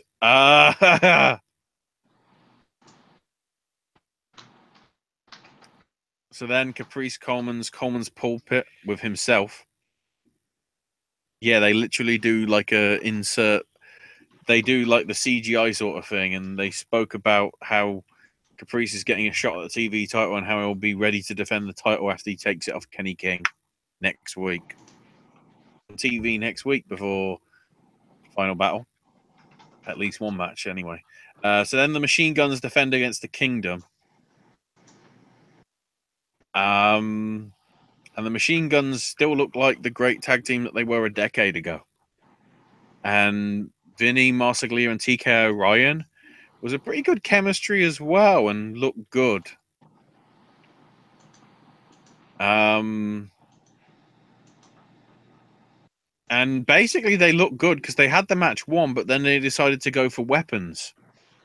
Went for the baseball bat and smacked. Orion went for the baseball bat and then accidentally hit Vinny with it. So then Taven sort of ran down for the save and whatever. So interesting stuff. And then Flip Gordon versus Adam Page,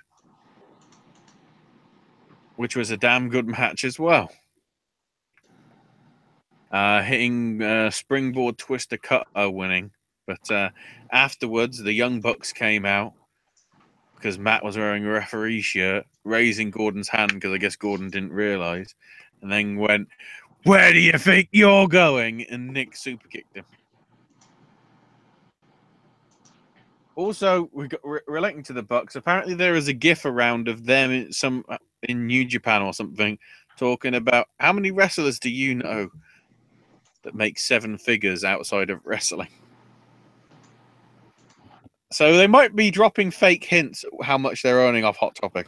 They're making some serious bankroll, that's for sure. Well, I guess it would be enough for a stadium. Yep. Which we might as well tie into. Well, first, I'll say really good show. The way they're building to pay-per-views here, WWE should actually take notice. So in terms of that stuff,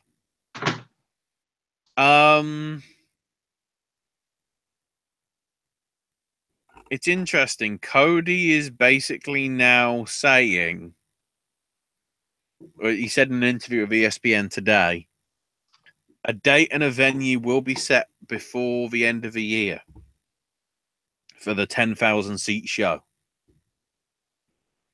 Quote, "That's why I went ahead and commented on the original story, because it's far enough along in the process that people need to know that it will be happening."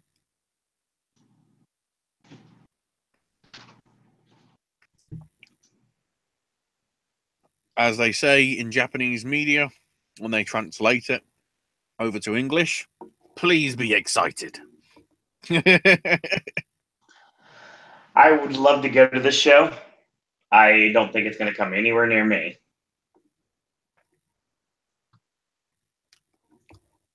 Are there a 10,000 seat arenas where you are? There's a few.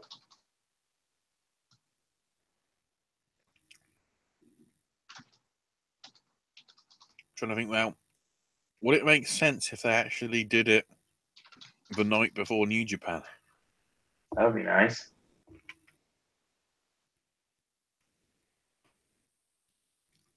Because obviously the Bucks are in there, so.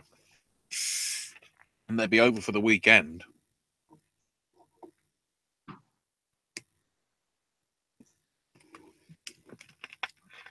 So perhaps I'm wondering whether it's going to be at the 10,000 seat venue that they were looking for in the Long Beach area. It's possible. And basically, if that sells out, they could literally go to New Japan and say, this is what you could have done. We did it ourselves. And then you actually might have New Japan going, yes, if they are going to do 1 or 2 shows a year, they might actually commit to doing way bigger venues. Well, Amway, which housed the Hall of Fame, Raw, and SmackDown over WrestleMania week, it seats 20,000.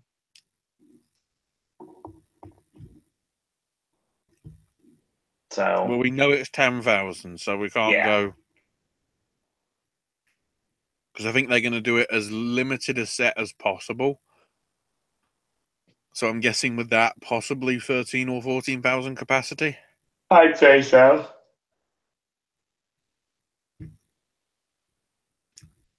I will say they're going to make a lot of money off the merch for that show.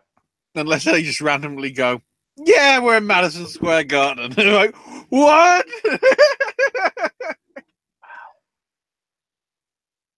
That would be the shot fired. Yep. Oh, what if they announce it on like Boxing Day when WWE's in the building and WWE's doing Smackdown in Chicago? They just released to the press. Why do you want to see this WWE stuff here? We'll show up and give you proper wrestling. Like, damn! That'd be beautiful. I don't think it will happen, but I can dream.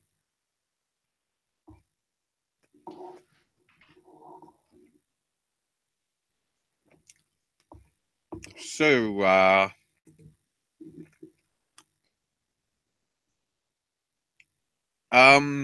one thing to mention before we get into anything. Apparently HBO is doing a documentary on wrestling. Andre the Giant, he was a god. Or something. It's a great sort of little teaser done by HBO Sports. I mean, all we know is it's called Andre the Giant. I think that he was a god is the name that they've given to the teaser. But it is going to be on in the spring. So I wouldn't be surprised if it was in or around the time of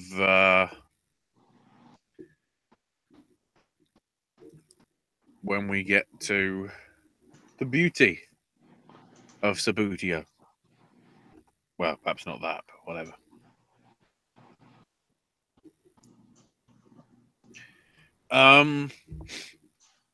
So major shit went down over the weekend. So British Championship Wrestling had a show in Scotland.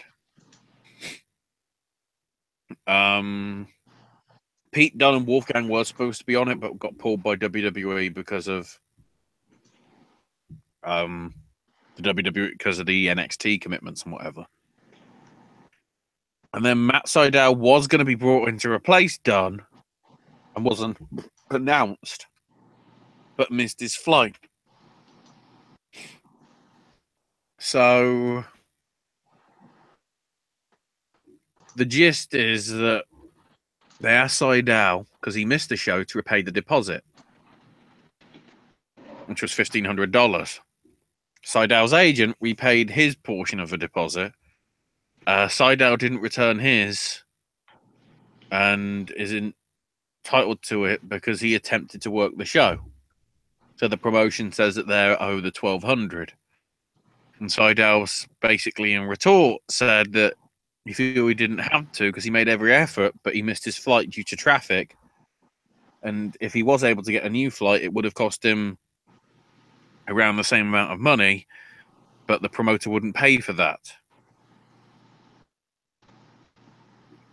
And when Seidel said he'd used the deposit money towards working another date for them, but the promotion said they didn't want to book him again, and that he did offer to pay some of the extra money to get the new flight because he felt bad about missing the show, and claimed the promoter then didn't try and pay for the new ticket. Apparently, that's not all been settled by Impact Wrestling. This is the perils of having your talent under the contract of a company, isn't it? While letting them do indie stuff. So even though it had nothing to do with Impact Wrestling, because they haven't taped for weeks, they had to pay out for the screw up in terms of transportation issues. Oh, and we forgot to even mention this. Spoilers for the upcoming weeks. Laurel Van Ness becomes Knockouts champion. Apparently, she's considering asking for her release.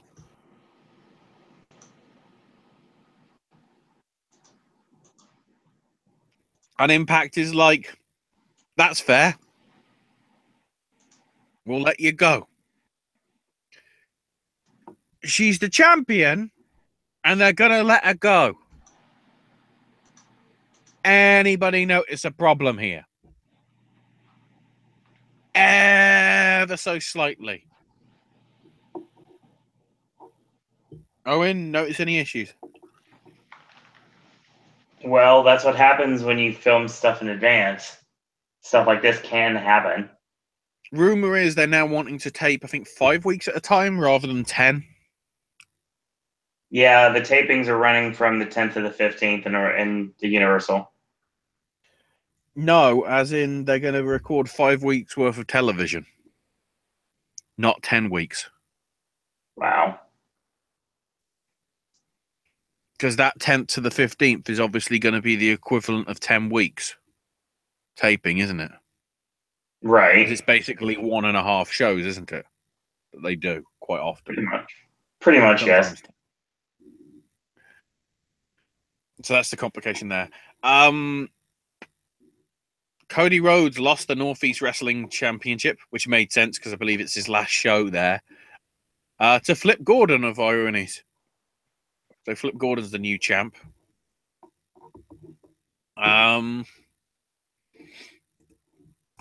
See if there's anything else in news going from this. Dwayne The Rock Johnson's getting a star on the Hollywood Walk of Fame, apparently.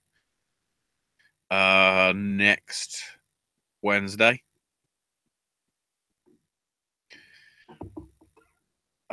More gossip about Ronda Rousey doing a deal with WWE.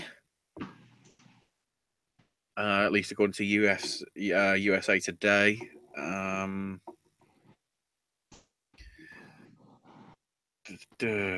Oh, yeah, this one. Huh. The big one of the week.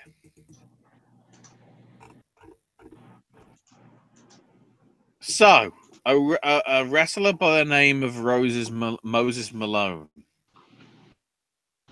sort of talked about this and tweeted, "I can't shoulder the weight of protecting people who don't deserve it anymore. Here are some facts. March, Sean Orleans sexually assaulted me. Also in March, she contacted Michael Elgin immediately because of what happened. November, the story got shared on Twitter about her being sexually assaulted, and then only this week was Sean Orleans released from the company.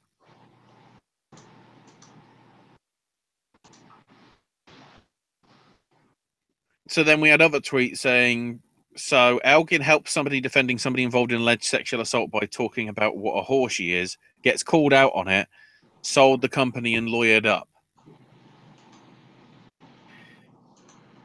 And then in regard to some other stuff, like saying the victim of the assault is pro Elgin and didn't want him involved, she went, I'm not pro Mike, I'm pro local wrestling, pro not wanting lives ruined, pro trying to keep my own head above water. Elgin dug his own grave. I tried to keep him from jumping in for the sake of Glory Pro and the rest of his students. I did my best. Apparently then Vic Venom's getting angry about this, and Moses had to tweet out, can somebody go let him know he's ruining the wrong life right now? And then regards to it, I've got entire conversations of much worse things being said directly to me by a lot of people. I didn't post those because I didn't come out here to ruin careers or shame anybody I wanted. I came out here to hold my abuser accountable and ensure safety. Now, Elgin is basically selling off his stake in Glory Pro, which was basically his promotion. He's gone off all social media. He did send Pro Wrestling Ponderings a statement, though, regarding this, so I'm going to read this out fully. I recently took a break from Twitter because things were quickly getting out of hand, and I thought it would be a good idea to step back and try and organize my thoughts rather than say something reactionary that could have come across wrong. First, let me say that at no point have I been accused of any sort of assault. If you've interpreted anything that's been said up to this point that way, it's incorrect. I absolutely haven't been accused of doing anything illegal.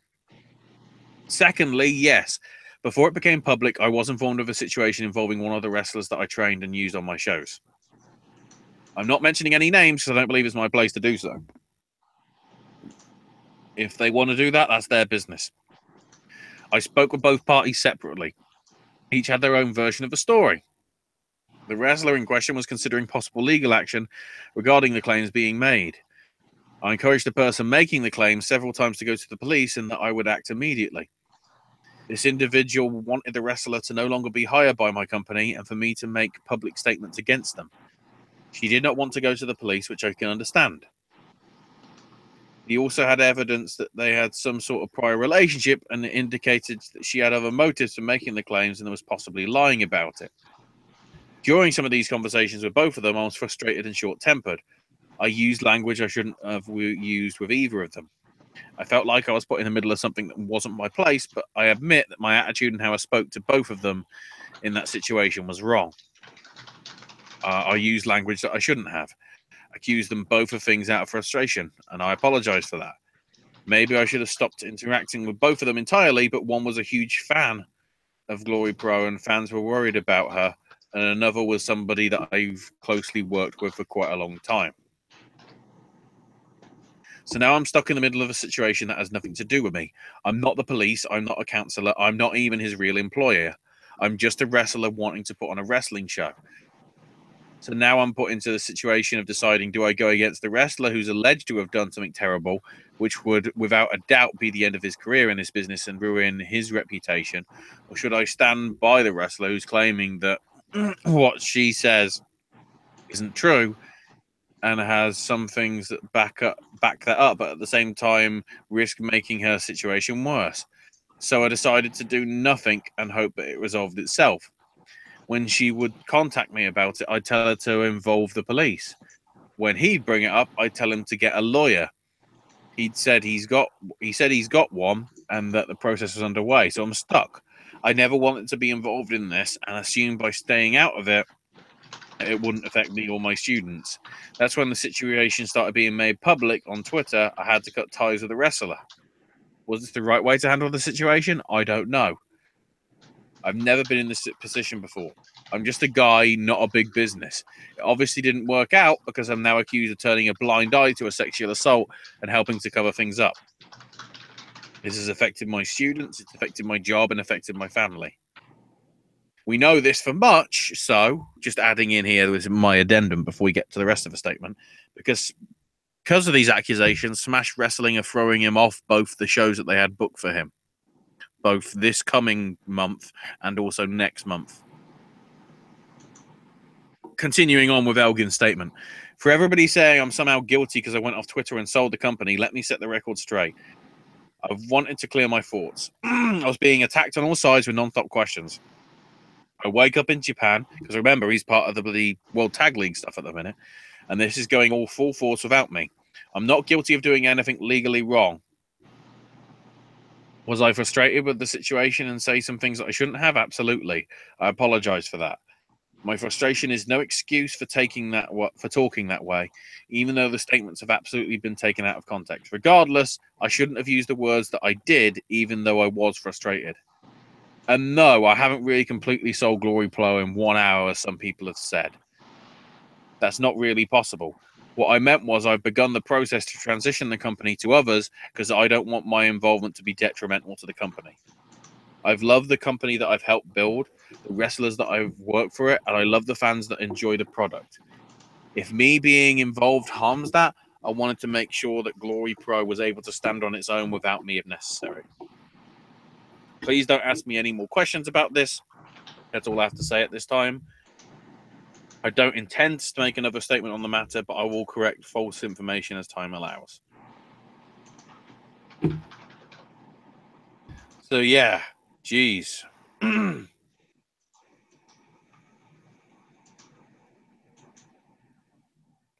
This gets complicated as well because apparently private messages of Elgin have come out criticizing Jeff Cobb as his tag team partner. The irony, of course, being Jeff Cobb is actually getting the bookings instead of Elgin. So this gets complicated. This gets murky. This is getting to a point where if this isn't treated right, who knows whether this means that Michael Elgin might have much of a career left. To be honest, I think what he's done in doing the getting off social media altogether probably will help his rehabilitation to some extent, because I know there's a situation over here where one of the sports players in my local area has been accused of rape. And the coach of a team has been accused of hushing it up because apparently the rape happened pretty much around the same time. I think it was about April that the incident happened, at least in the one that I'm talking about. But there's also been pressure on the coach because obviously if he was aware of it and didn't bring it to the attention of the right people, but from what I can tell, Elgin did what he had to do. He literally said to the one, if you want to, bring the police in, and she didn't. And the other one says, he said to the other one, get a lawyer, who claims that he has, but nothing's happened with it. So Elgin's in a tough situation.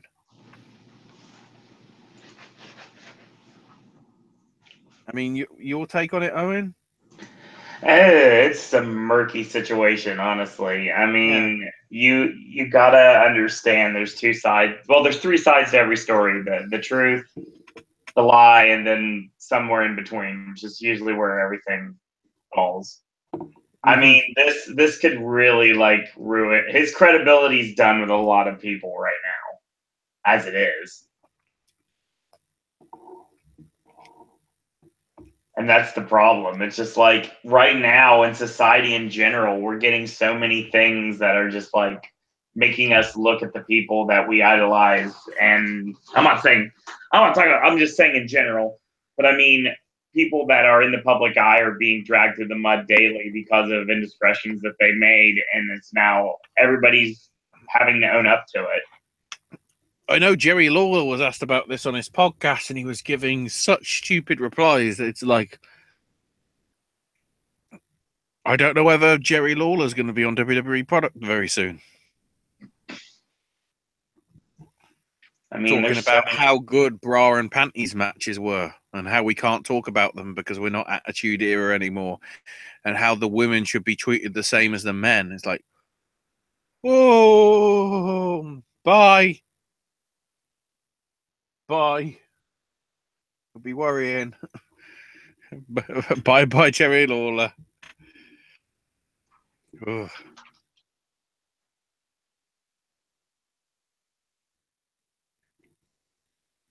Craziness. Yeah. Oh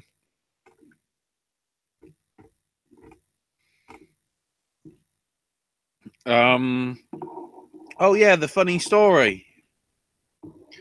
To try and bring a light-hearted nature to the situation.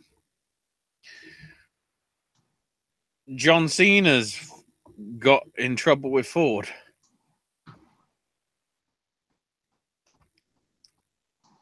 Because he bought a Ford GT and signed a deal that he agreed to hold on to the car for 2 years and then he could sell it. Ford is claiming basically as soon as Cena got the car, he immediately sold it for a giant profit.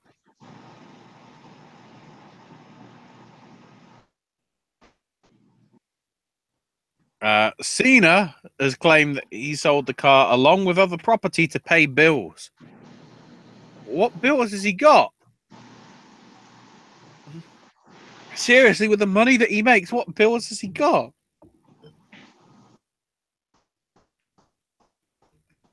It don't make sense.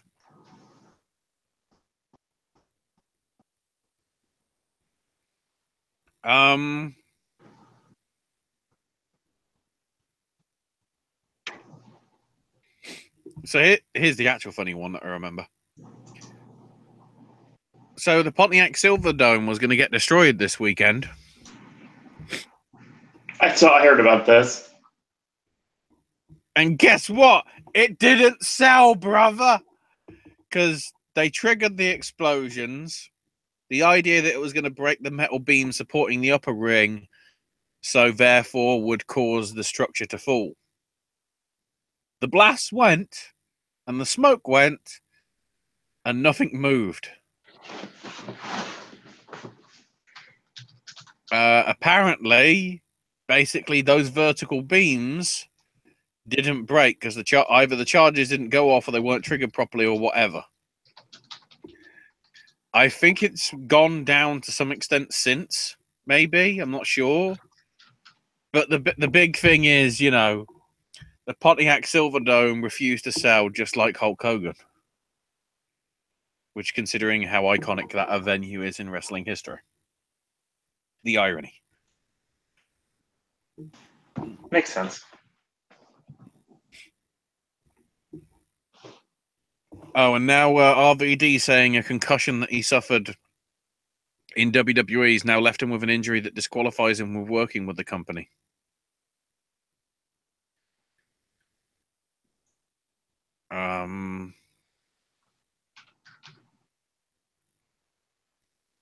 Oh, perhaps not. On November the 12th, 2016, he suffered a concussion that caused visual impairment and has disqualified him from working for WWE. It was for...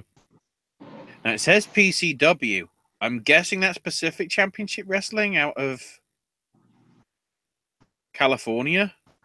Because I vaguely remember this time last year he was facing Johnny Mundo. Something like that, yeah. So I wouldn't be surprised with that.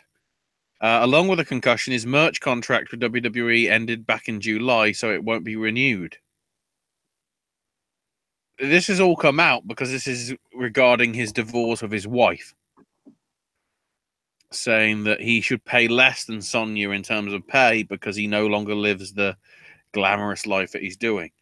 That's probably why he was doing ICW then a few weeks back, probably. And speaking of lawsuits, Bret Hart's suing some Canadian healthcare place.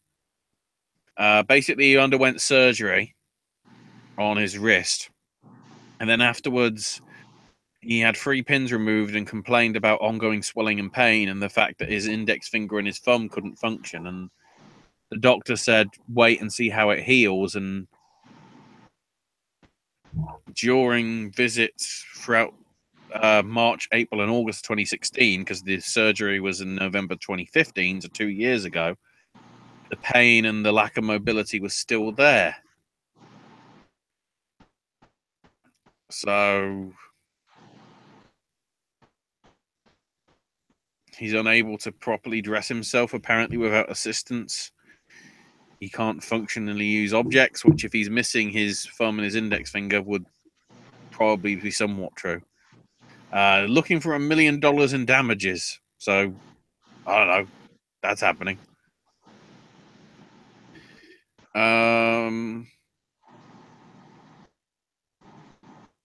Apparently, Luke Harper wasn't doing shows over the weekend because his wife gave birth to Nolan Rhino Huber.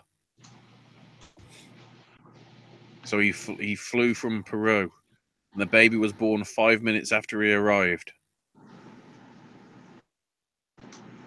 And then, going back to the sad news, when Kyle O'Reilly was winning those tag belts, his mother passed away due to cancer on Wednesday night. So he had to hurriedly rush out and obviously get there, and certainly best wishes to him. Apparently, Dwayne also set a world record this week for most cereal boxes lined up in a domino. I don't know what that's got to do with Jumanji.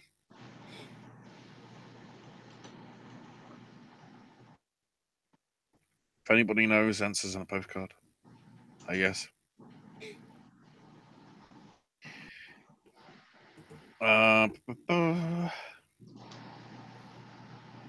Oh, we could talk about it later, but it's worth throwing it in here.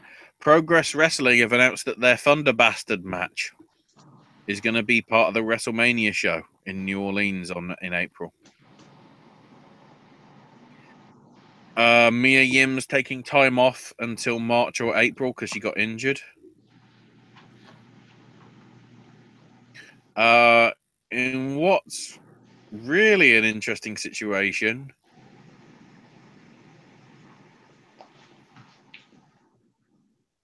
there's apparently they're doing an auction of some of the memorabilia that she had in her house. One of the bits was a collection of foreign and novelty product packaging, glass slides, and more, of which people noticed a very obvious thing. One of the items was a box of Bootios.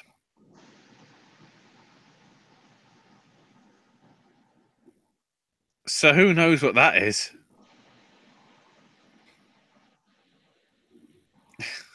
Bootios were owned by Princess Leia.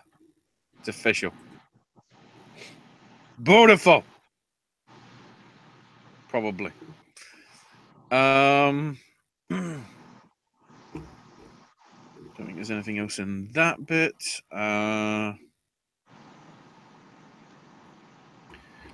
yes, then I guess we'll get to results and other stuff coming up this weekend if I can scroll through to the right bit. So one thing I do want to mention from the week before, because I never got the results from it. Plus I didn't know it happened. Alpha One's Final Act 8. Big stuff actually going down. Shane Saber beat Gregory Iron to become the new Zero Gravity champ.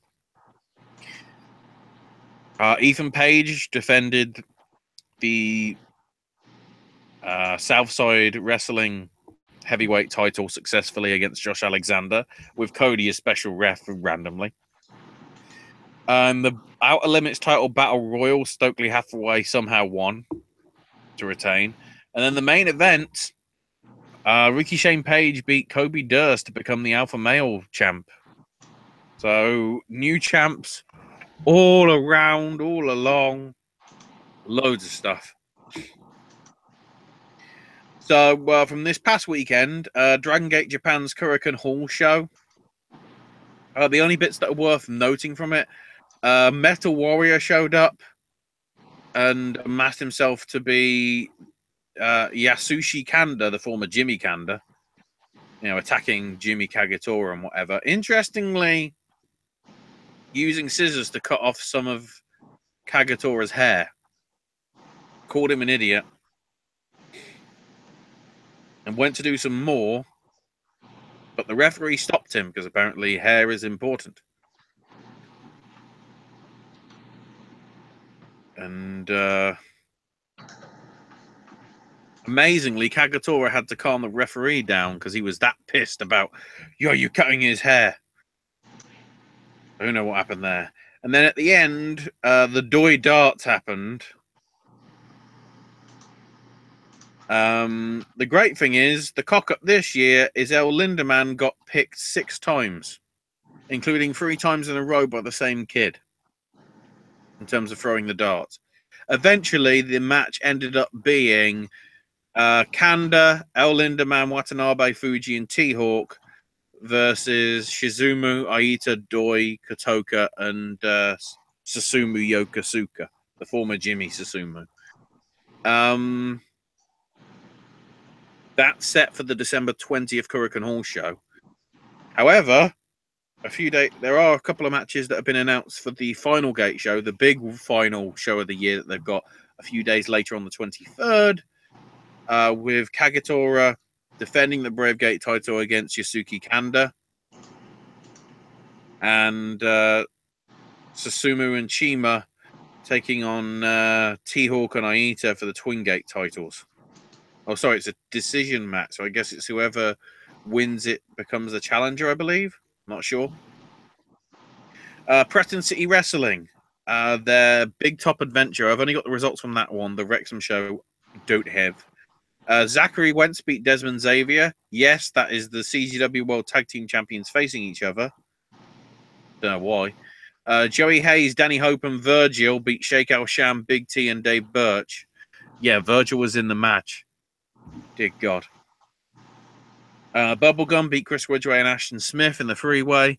The Invisible Man beat Joey Janela. That happened.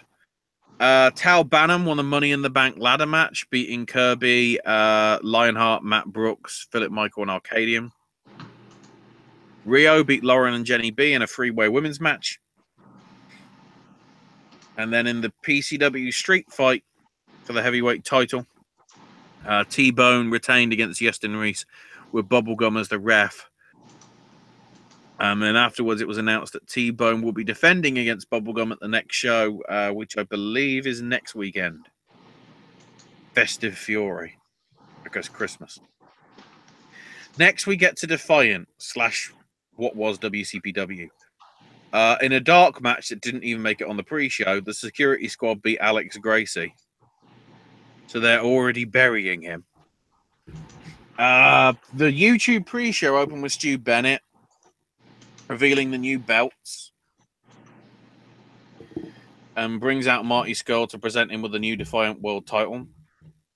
And then here comes the new signing on a 6-month contract, allegedly, Austin Aries. And they're making out like, oh my God, this is amazing. And I'm like,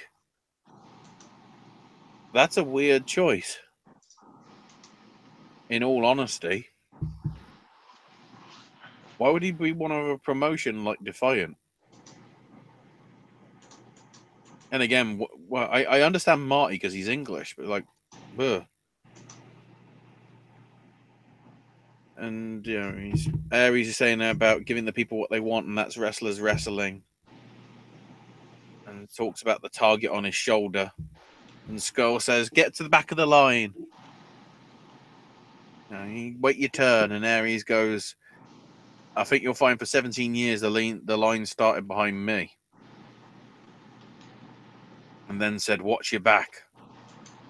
And then Aries signed his contract, and then we have Primate rubbing the pen of the WCW title off the Hardcore title. So I guess a la bloody ECW and Taz and Sabu, I guess. And then BT Gunn and Joe Coffey beat Ashley Dunn and Kelly Six of the Smash of the South Coast Connection. By the way, Prestige is dead. Apparently that happened on the tapings before they became Defiant like a month and a half ago. But we never watched it. Then Mike Bailey beat David Starr. So the best of 3 match gets a 2-0. So we don't even get a third match. So Speedball Mike Bailey faces Zack Sabre Jr. sometime. But then Pastor William Eva comes out. And then he's got like red lights on like he's bloody Kane from back in the day. And he's not that good on the mic. He's better. I've seen him better in this In Progress stuff. And Prince Amin comes out because Slater's out there because he's supposed to be the referee for the Moose match. By the way, Moose, never seen on this fucking show. So if people want to see Moose, false advertising. And Prince Amin saying, look, you know how they say gimmicks are old? The gimmick you're doing seems to be like, you know, master and slave. And I know a thing about that. And brings out Gabriel Kidd.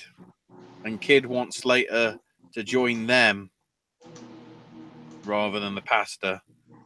And eventually, Gabriel's about to get it won, and Slater refuses to count 3. And Gabriel Kidd's like, what are you doing? You don't want to do this. And Slater just says, I'm sorry. Kidd turns around, gets kicked in the head, and Slater counts. And then Slater chokes out Prince Amin. And they hit a double crucifix on him. And it's brilliant. Slater, although he's proven that he can stand on his own by all the work he did with Johnny Moss, is now having to get paired up with some other guy. Like Pastor William Eva, who doesn't need it. He doesn't need the gimmick like that. So, I don't know. Jern Simmons beat Drake because he's Jern Simmons. Primate retained the hardcore title over Jimmy Havoc. Started weird. They had a slapping match with steel chairs sat on and beers.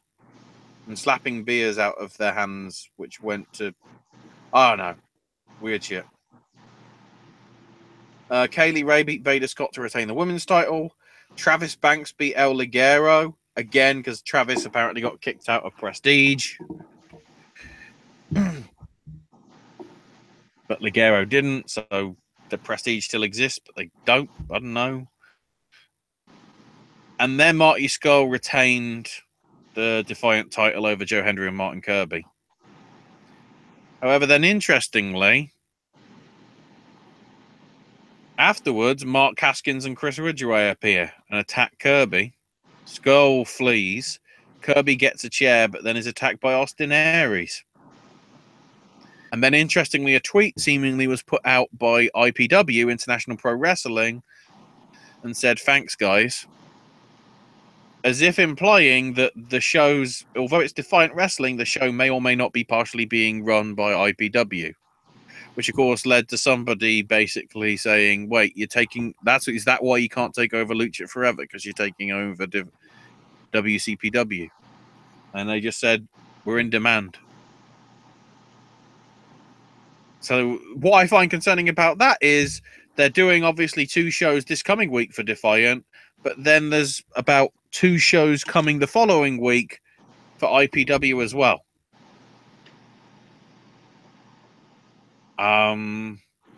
There's also allegations that I saw crop up that I don't know whether it was done jokingly. I think it's just IPW. I'm not sure. There's plenty of them about in the world. IPW didn't have enough money for Jannetty for some reason, or Jannetty made some demands. And they said to Jannetty, okay, the owner says you can have sex with his 16-year-old daughter. Apparently, Jannetty said, fine. I really hope that was meant as a joke and never happened. So, and whether that's even true, because it wasn't a shoot interview, and knowing what Jannetty's like with shoot interviews, sometimes, you know, cocaine is a hell of a drug. And he knows because he's been on a shit ton of them from the way he sounds. So, who knows? Either way, Defiant looks okay-ish now. I can't be bothered to get watching it again because they put the price up to $8.99 a month. And that's only for WCPW related content. So it turns out that year of getting What Culture's extra for a whole year turned out to be relatively useless. Because I can see it anyway via various means. Rev Pro show live at the cockpit. I guess the big thing was Flash Morgan Webster beat Ryan Smile to become British Cruiserweight champ. That, however, ties into this coming weekend, so I'll jump it out of order because their big show at York Hall in Bethnal Green in London is this Friday. Probably already sold out by now, to be quite honest. But it's a pretty good card. Ginny's issuing an open challenge. We'll have to see who she gets as an opponent. Martin Stone goes one-on-one with Dave Mastiff. CCK of Chris Brooks, Travis Banks, and the new member, because Kid Lykos is injured, of Flip Gordon, face the Bullet Club of Marty Scurll and the Young Bucks. Pete Dunne goes one-on-one with Eddie Dennis. I don't know whether that's for the UK title or not. We'll have to see. Probably not, considering Eddie Dennis isn't probably vetted by the E. Cody Rhodes defends the world title, the ROH world title against Jay Lethal. Again, I will be surprised if it changed hands, because otherwise Final Battle gets ruined next week. Flash Morgan Webster, obviously Ryan Smile gets his rematch. But then apparently David Starr came out and wanted a match. And then Curtis Chapman. And then El Phantasmo. So the bookers just went, screw it, we'll make it a 5-way. That's going down. Mustache Mountain defend the tag belts against Zach Gibson and Josh Bodom. They won the number 1 contenders match a few weeks back. And Zack Sabre Jr. defends the British heavyweight title against Matt Riddleborough. That's happening this Friday. Jumping back to last weekend, Fight Club Pro's final show of the year, Infinity, at the Starworks warehouse. Travis Banks started off the show saying that he's withdrawing from the Infinity tournament so he can challenge Loki one-on-one. And Loki showed up with Homicide and Eddie Kingston and say, no. It's not one-on-one. If you want me, you got to have us. So you better find 2 partners for a trios match.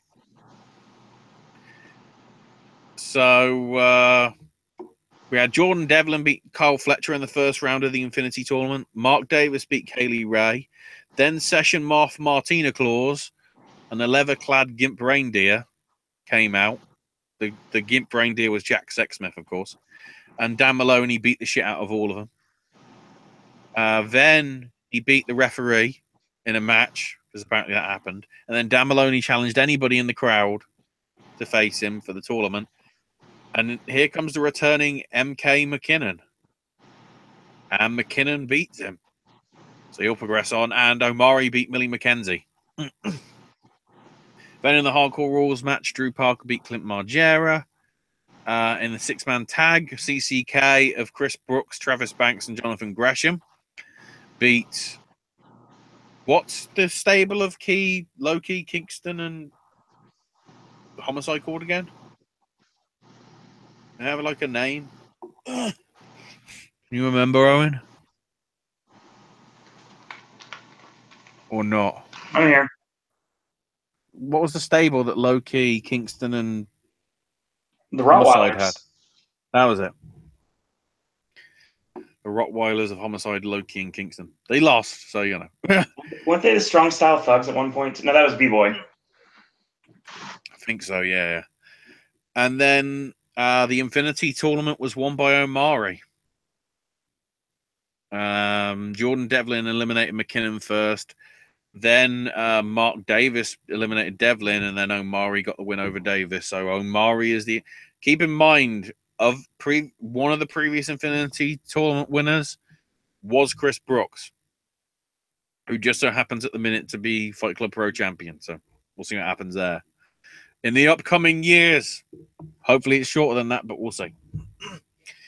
Rise, the two shows that they had over the weekend at the Southgate, California. So the mixed tag team match turned to be Andrew Everett, Taya Valkyrie, Heather Monroe, and Penelope Ford beating Jimmy Jacobs, Ruby Ray, Sage Sin, and Savannah Evans. Lufisto beat Dust in the barbed wire bat match. Priscilla Kelly won a 4-way over Chelsea Green, Aman ACR, and Ioka. Deonna Purrazzo beat Kylie Ray. Martiza Janet and Hyannis beat Trixie Trash and Willow Nightingale. Nicole Savoy, victorious over Ariel Monroe. Chris Wolf beat Shotzi Blackheart. Tony Storm retained the World of Stardom title over Mercedes Martinez. And Delilah Doom retained the Phoenix of Rise title over Rosemary in the steel cage match. The following day, along with Medusa's podcast taping, how many people have podcasts? Dust beat Willow Nightingale. Deonna Purrazzo beat Laurel Van Ness. But apparently she wasn't Chelsea Green tonight. Mercedes Martinez beat Chris Wolf. And Tony Storm retained the SWA women's title over Shotzi Blackheart. Smash Wrestling, the Cannes USA Classic, ultimately was won by America because apparently Ali was American, even though she's from Toronto. So who knows? In terms of the other matches that leveled it, Jules Malone beat Samantha Heights. Caitlin Diamond, yes, that Caitlin, who was replaced Dominique Fabiano, beat Giselle Shaw. Veda Scott beat Dania. Alexa Cole beat Jordan Grace. Rosemary beat Mercedes Martinez. And cheerleader Melissa beat Xandra Bale. After Ali beat Gail Kim gave props to it because it's basically her last match in Canada. I guess she's fighting somewhere in America then soon, maybe. And said that Ali should represent Canada next year. And I'm going, stop booking the Knockouts division like it's fucking terrible, Gail, because we know you were in charge of it.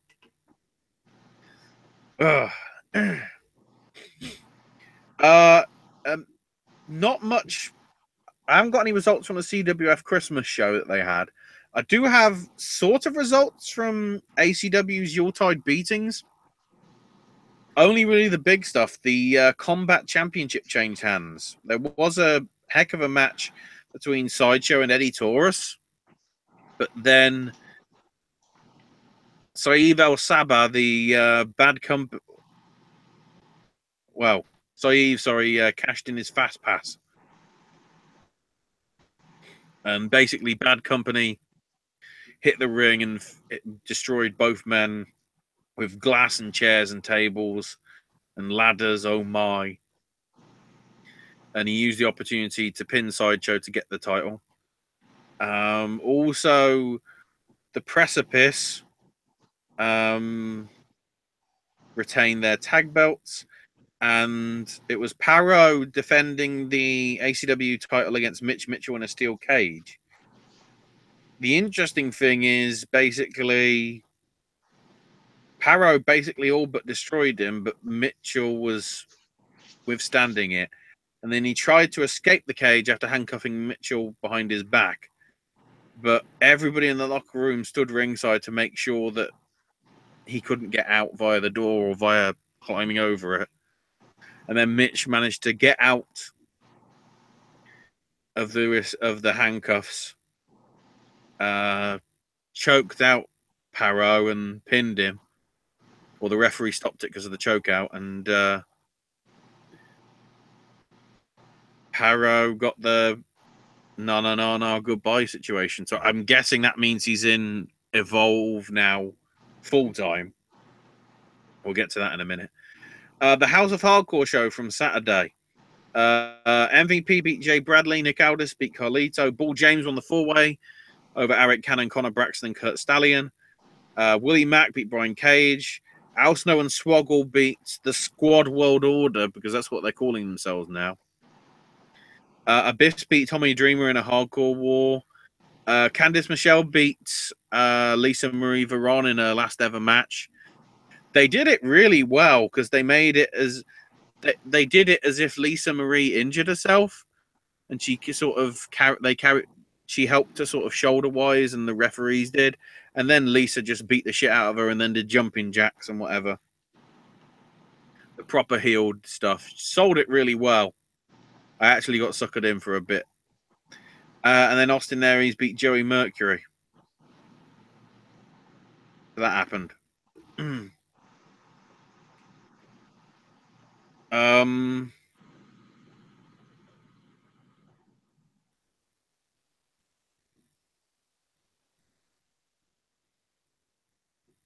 So then they don't actually list the women's match actually happening in terms of what happened with AAW. I thought they said there was going to be some, I don't know. The big stuff that happened on it, Allysin Kay beat Samantha Heights. AR Fox beat Sammy Guevara and Mayan Reed in a triple threat. ACH and Matt Riddle went to a 15-minute time limit draw. Trey Miguel and Stephen Wolf beat OI4K, Paco and Ace Perry, and the Hooligans. Trevor Lee and the Hurricane became wrestling of David Starr and Trevor Lee versus Jimmy Jacobs and the Hurricane, with Starr and Lee getting the win. Brew Baker, Bucky Collins, Jake Something, and Kobe Durst beat Zero Gravity, Mike Hartenbauer, and Cody Rice, with Jake Something getting the win with the Black Hole Slam on CJ Esparza from Zero Gravity. The thing is, the rules of that match mean Jake Something gets a match of his choice for any title that he chooses whenever he wants it. Didn't happen on this night because Zemo Ion beat Ethan Page to retain the Heritage title, the Besties in the world to retain their tag titles, and then Jessica Havoc beat Rachel Ellering and Eva Lise to become the first AAW Women's Champion. And then she got challenged by Allysin Kay afterwards, which brings me back to the old feud that they had in bloody Shine when they were friends, and they used the bloody music from Breaking Bad from the end of the 4th season, the Black One by Danger Mouse and Nora Jones and whatever. And then Shikara's closing time. 10 matches on this one. This was crazy. Cyberhawk 2000 beat Hermit Crab and Cajun Crawdad, with Los Ice Creams trying to interfere so none of them could get points, but it failed. So technically, I guess 11 matches, because the match between Amasis and the Boar Moldova was supposed to happen, but then 17 showed up and smashed and snapped Amasis's arm. So that's clearly building to something in season 19. Mark Angelo Setti beat Hallowicked, so Hallowicked loses all his points.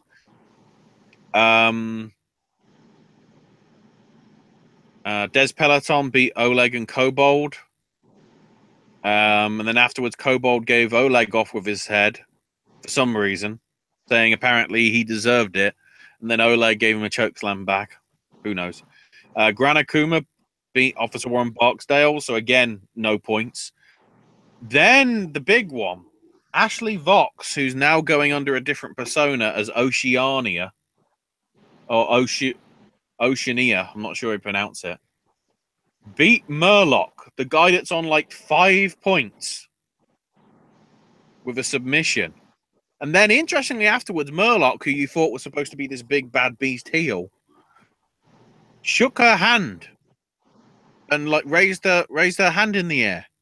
It was like, that's weird.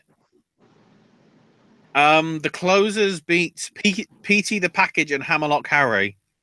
I don't know who they are.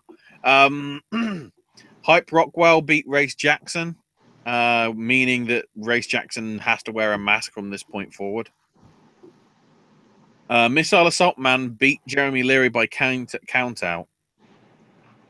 But then afterwards, 4 masked men, including Professor Hugo Nicodemus, who showed up in the secret season, who I think was somehow involved with the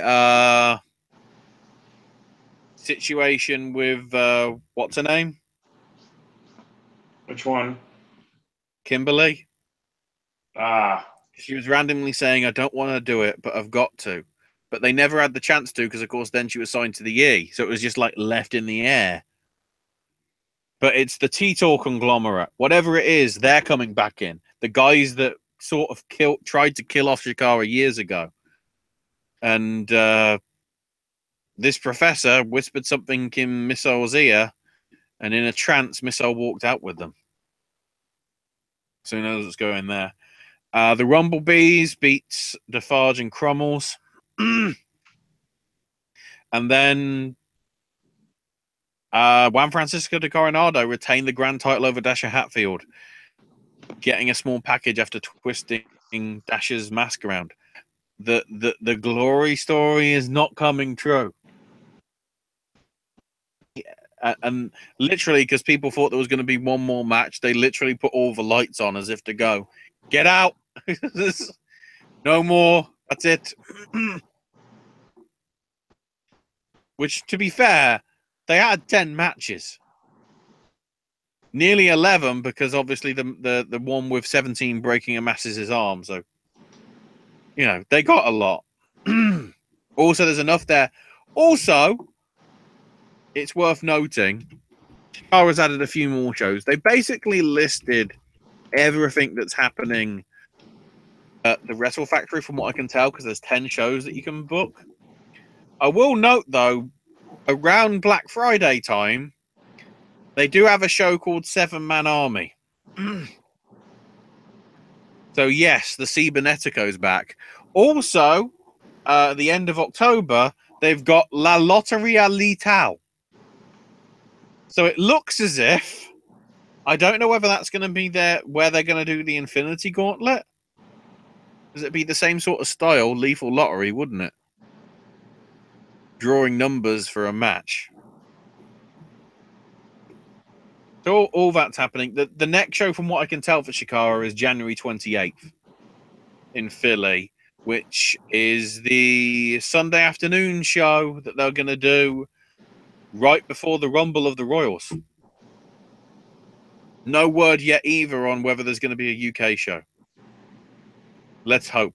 Well, I hope. Nobody else probably will. Oh, interesting. They've just tweeted out about an hour ago from when we're doing this. Enemies become allies, friends become rivals, all up for a shot at the tag titles.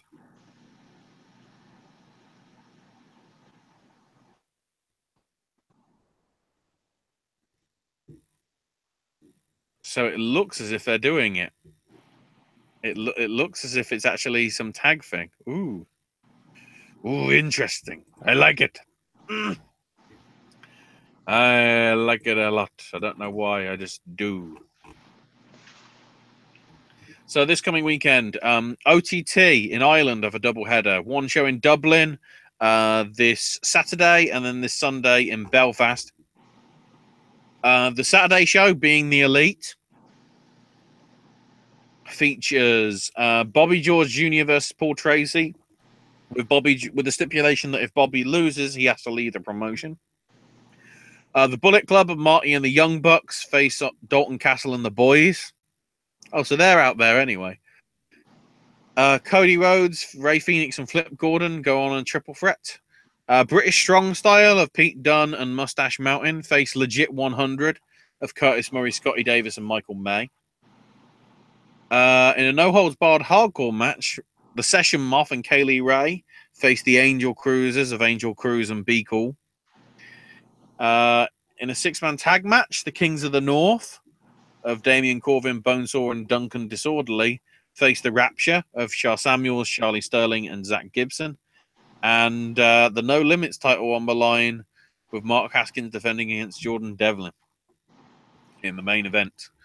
The following night, Aftershock in Belfast.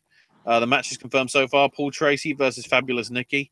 Tucker taking on Curtis Murray. Dalton and the boys face the Angel Cruisers and a mystery partner along teaming up with Angel Cruz and Be Cool. We'll have to see. Jordan Devlin takes on Speedball Mike Bailey. Adam Maxted and the Session Moth face Charlie Sterling and Vader Scott. And Mark Haskins, Flip Gordon, and Ray Phoenix take on the Kings of the North of Corvin, Bonestor, and Duncan Disorderly. ICW have Fight Club tapings this coming Sunday. Joe Hendry will be having a Christmas extravaganza. Also, we'll have the Kings of Catch of Aspen Faith and Lewis Gervin taking on Kenny Williams and Aaron Echo. Wolfgang one-on-one with Bram. Stevie Boy versus Sabu. The Fight Network of Krieger and Luke King Sharp, because Kid Fight, I guess, is out of action. Versus DDT and Coach Trip. Versus the Govan team of Ravy, Davey, and Xander. Versus the Purge of Stevie James and Crowbar. Casey puts the women's title up for grabs against Sami Jane. Polo Promotions put their tag belts on the line against the Kinky Party of Jack Jester and Shea Samuels. And BT Gunn defends the Zero G and the World Heavyweight titles, the undisputed titles, if you will, against Lionheart. They change the titles that quickly, it'd be surprising. Then again, you never know. Progress Wrestling. Chapter 59. Whatever people say we are, that's what we're not. Because they're in Sheffield, so Arctic Monkeys puns. Per William Regal, the pre-show will have Pete Dunne defending the WWE UK title against Joseph Connors. I think they might be putting that on the network. Possibly. Considering it's pre-show and it's not part of the main show.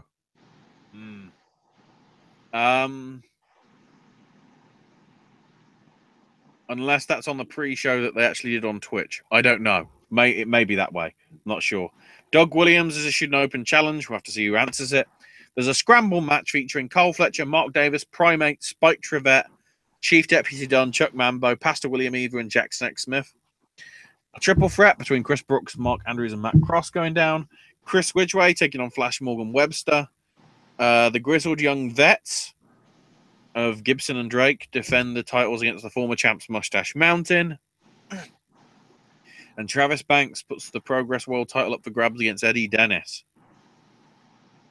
Is Eddie going to do the upset win? And in a year where he started off as a teacher and a part-time teacher, part-time wrestler, is full-time wrestler meaning that he's going to be champion and be the heel that's pursued with the belt? My issue is that means Banks will have only had the belt for like 2 months. That might be the issue. MLW have Never Say Never this Friday, which I think is being live streamed. So Barrington Hughes will be part of the show. But in terms of matches that we know, Seth Petruzzelli and Rhett Giddens face the Dirty Blondes. Mike Parrow takes on Saeed El Saba. Jimmy Uta versus Vandal Ortegun. Sammy Guevara one-on-one with Jason Cade.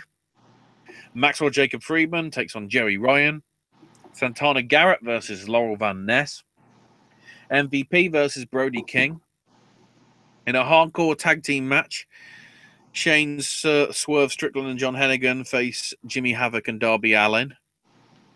And Matt Riddle takes on Filthy Tom Lawler in the main event.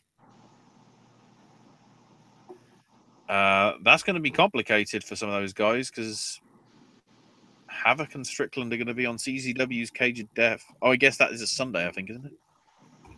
Let's have a look. No, Cage of Death is actually Saturday. Wow, they're going to have to get off the plane quick. Then again, I guess the show is in Orlando, so I guess it's not that far to go, is it? Because I was just thinking that it was in Seattle like the last one was. So Excellence Pro are back in my eyesights because they're having their 6 o'clock show. Don't know why it's called that, because the show isn't actually starting at 6 o'clock. It's starting at 7, so a bit odd. There's a 4-way happening with Logan Black, Buck Gunnarson, Dylan Black, and Bronford Montague. But the big one is the tournament to crown the Excellence Pro champion. The quarterfinals are Granakuma taking on Clutch Adams. The Boar, the Proletariat Boar Moldova, faces MC Hardbody. Hala Wicked versus Icarus. Wow, that's got history. And Manny Martinez versus Havoc. There will be semifinals and finals as well for that show as well. Also, Hermit Crab teams up with Kobold to take on Danger Jameson and John Moran. Which I think is the pre-show by the looks of it. Keep in mind as well, Excellence Pro Wrestling is run by a cat. Technically.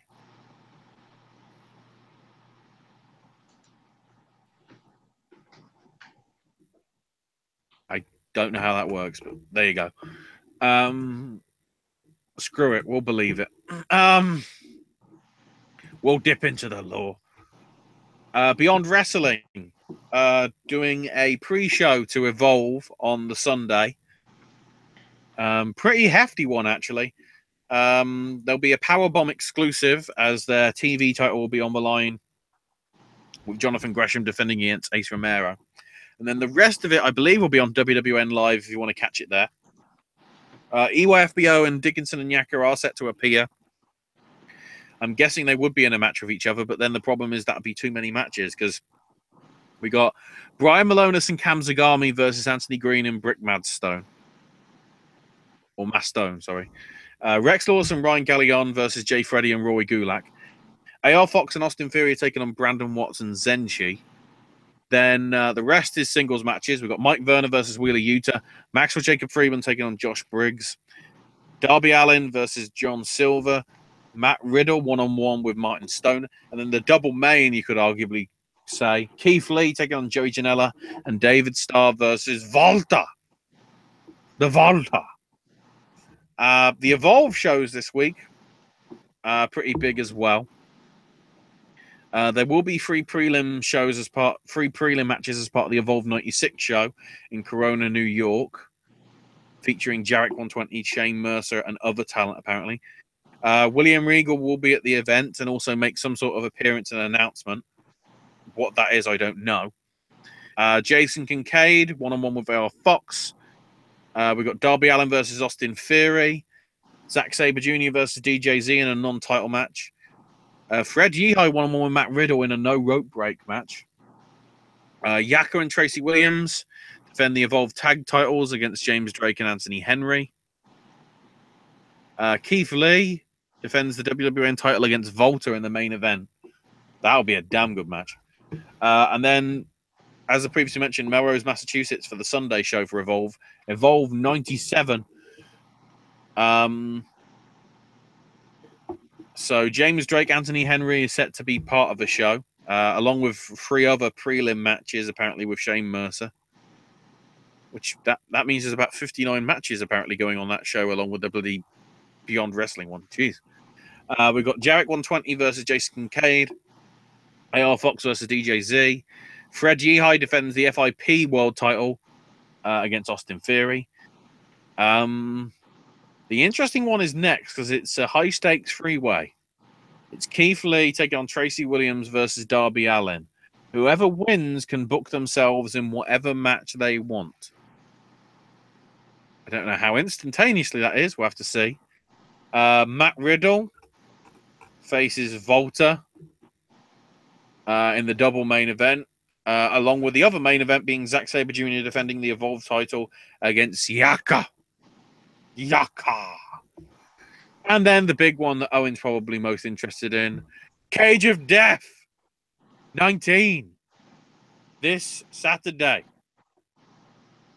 in its new home of the Rastelli Complex in Sewell, New Jersey. Keep in mind, if you are going to the show, I mean, tickets start at $25,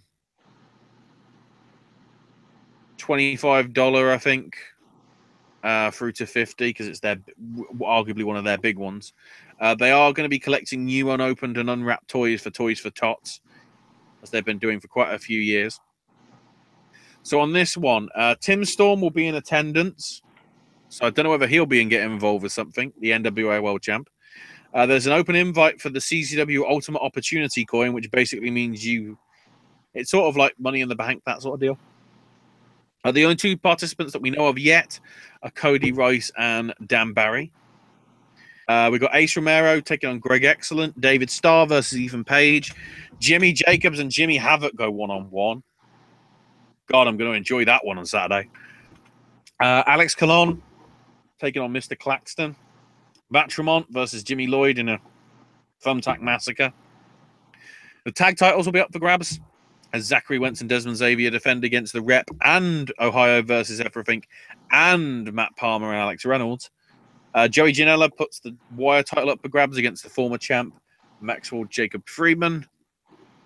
And then the Cage of Death match itself gets even more complicated because it's the CZW World title match with Ricky Shane Page defending against Shane Strickland and Joe Gacy.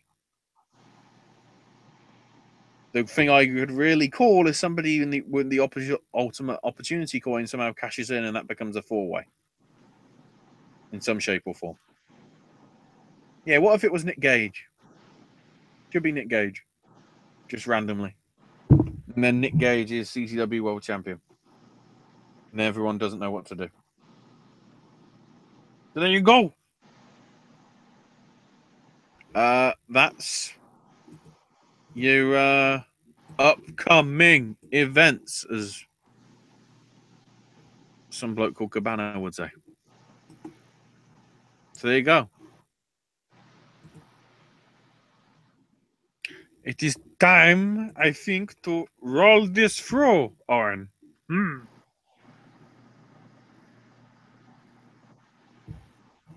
Oh no, he's gone to sleep. We good. We're going. We're done. Good. Take it on before midnight. Wait. So nobody's been in chat, have they? I saw Cleveland a little bit ago. For like a second. Jeremy Mills, Timbo, Gravy Pasta. Thanks everyone for joining us. Sorry, you don't have to be called Gravy Pasta, but it's just catchy apparently. So we'll be back Monday night for Raw. Wednesday Wrestling Popcast Wednesday night. Ring of Honor Final Battle will not be a podcast, but it will be done in video format. We'll talk about that. Either we'll do it on Wednesday or we'll see. Something. Clash of Champions to be announced. Sip and Snack returns tomorrow, and AJ takes the weekend as always. One of two things is going to happen. Either he's going to be reviewing something that's out in the theaters right now, or we're going to need a cluster of a lot of movies that are currently out in the theaters as he waits to see other things. On the other hand, I'm watching The Disaster Artist tomorrow at 7 o'clock. So, finally. That's going to be your show tonight. I can't say anything because I haven't seen it yet. So I'm annoyed. Ashley will be giving his Oscar predictions sometime in the next couple days. Yeah, I'll probably send it over for the weekend. Cool. Ashley, where can we find you on social media? I am on Twitter at Ash is my name UK. Follow me on Twitter at Suro and Disney. Follow the network at Popcast Network. Check out our Facebook fan page at Popcast Network. And if you have any ideas for Sip and Snack or Versus and the other regular segments here on this network, shoot me an email, suroanddisney@gmail.com. So in the meantime, I want to thank you guys and girls out there for watching. And until tomorrow, boys and girls, that's all we got to say about that. Hi, my name is Chris Wolf. Today, I'm fighting a child because I like delicious meat. Are you delicious meat? Do you want to fight me? Please call me. Bye!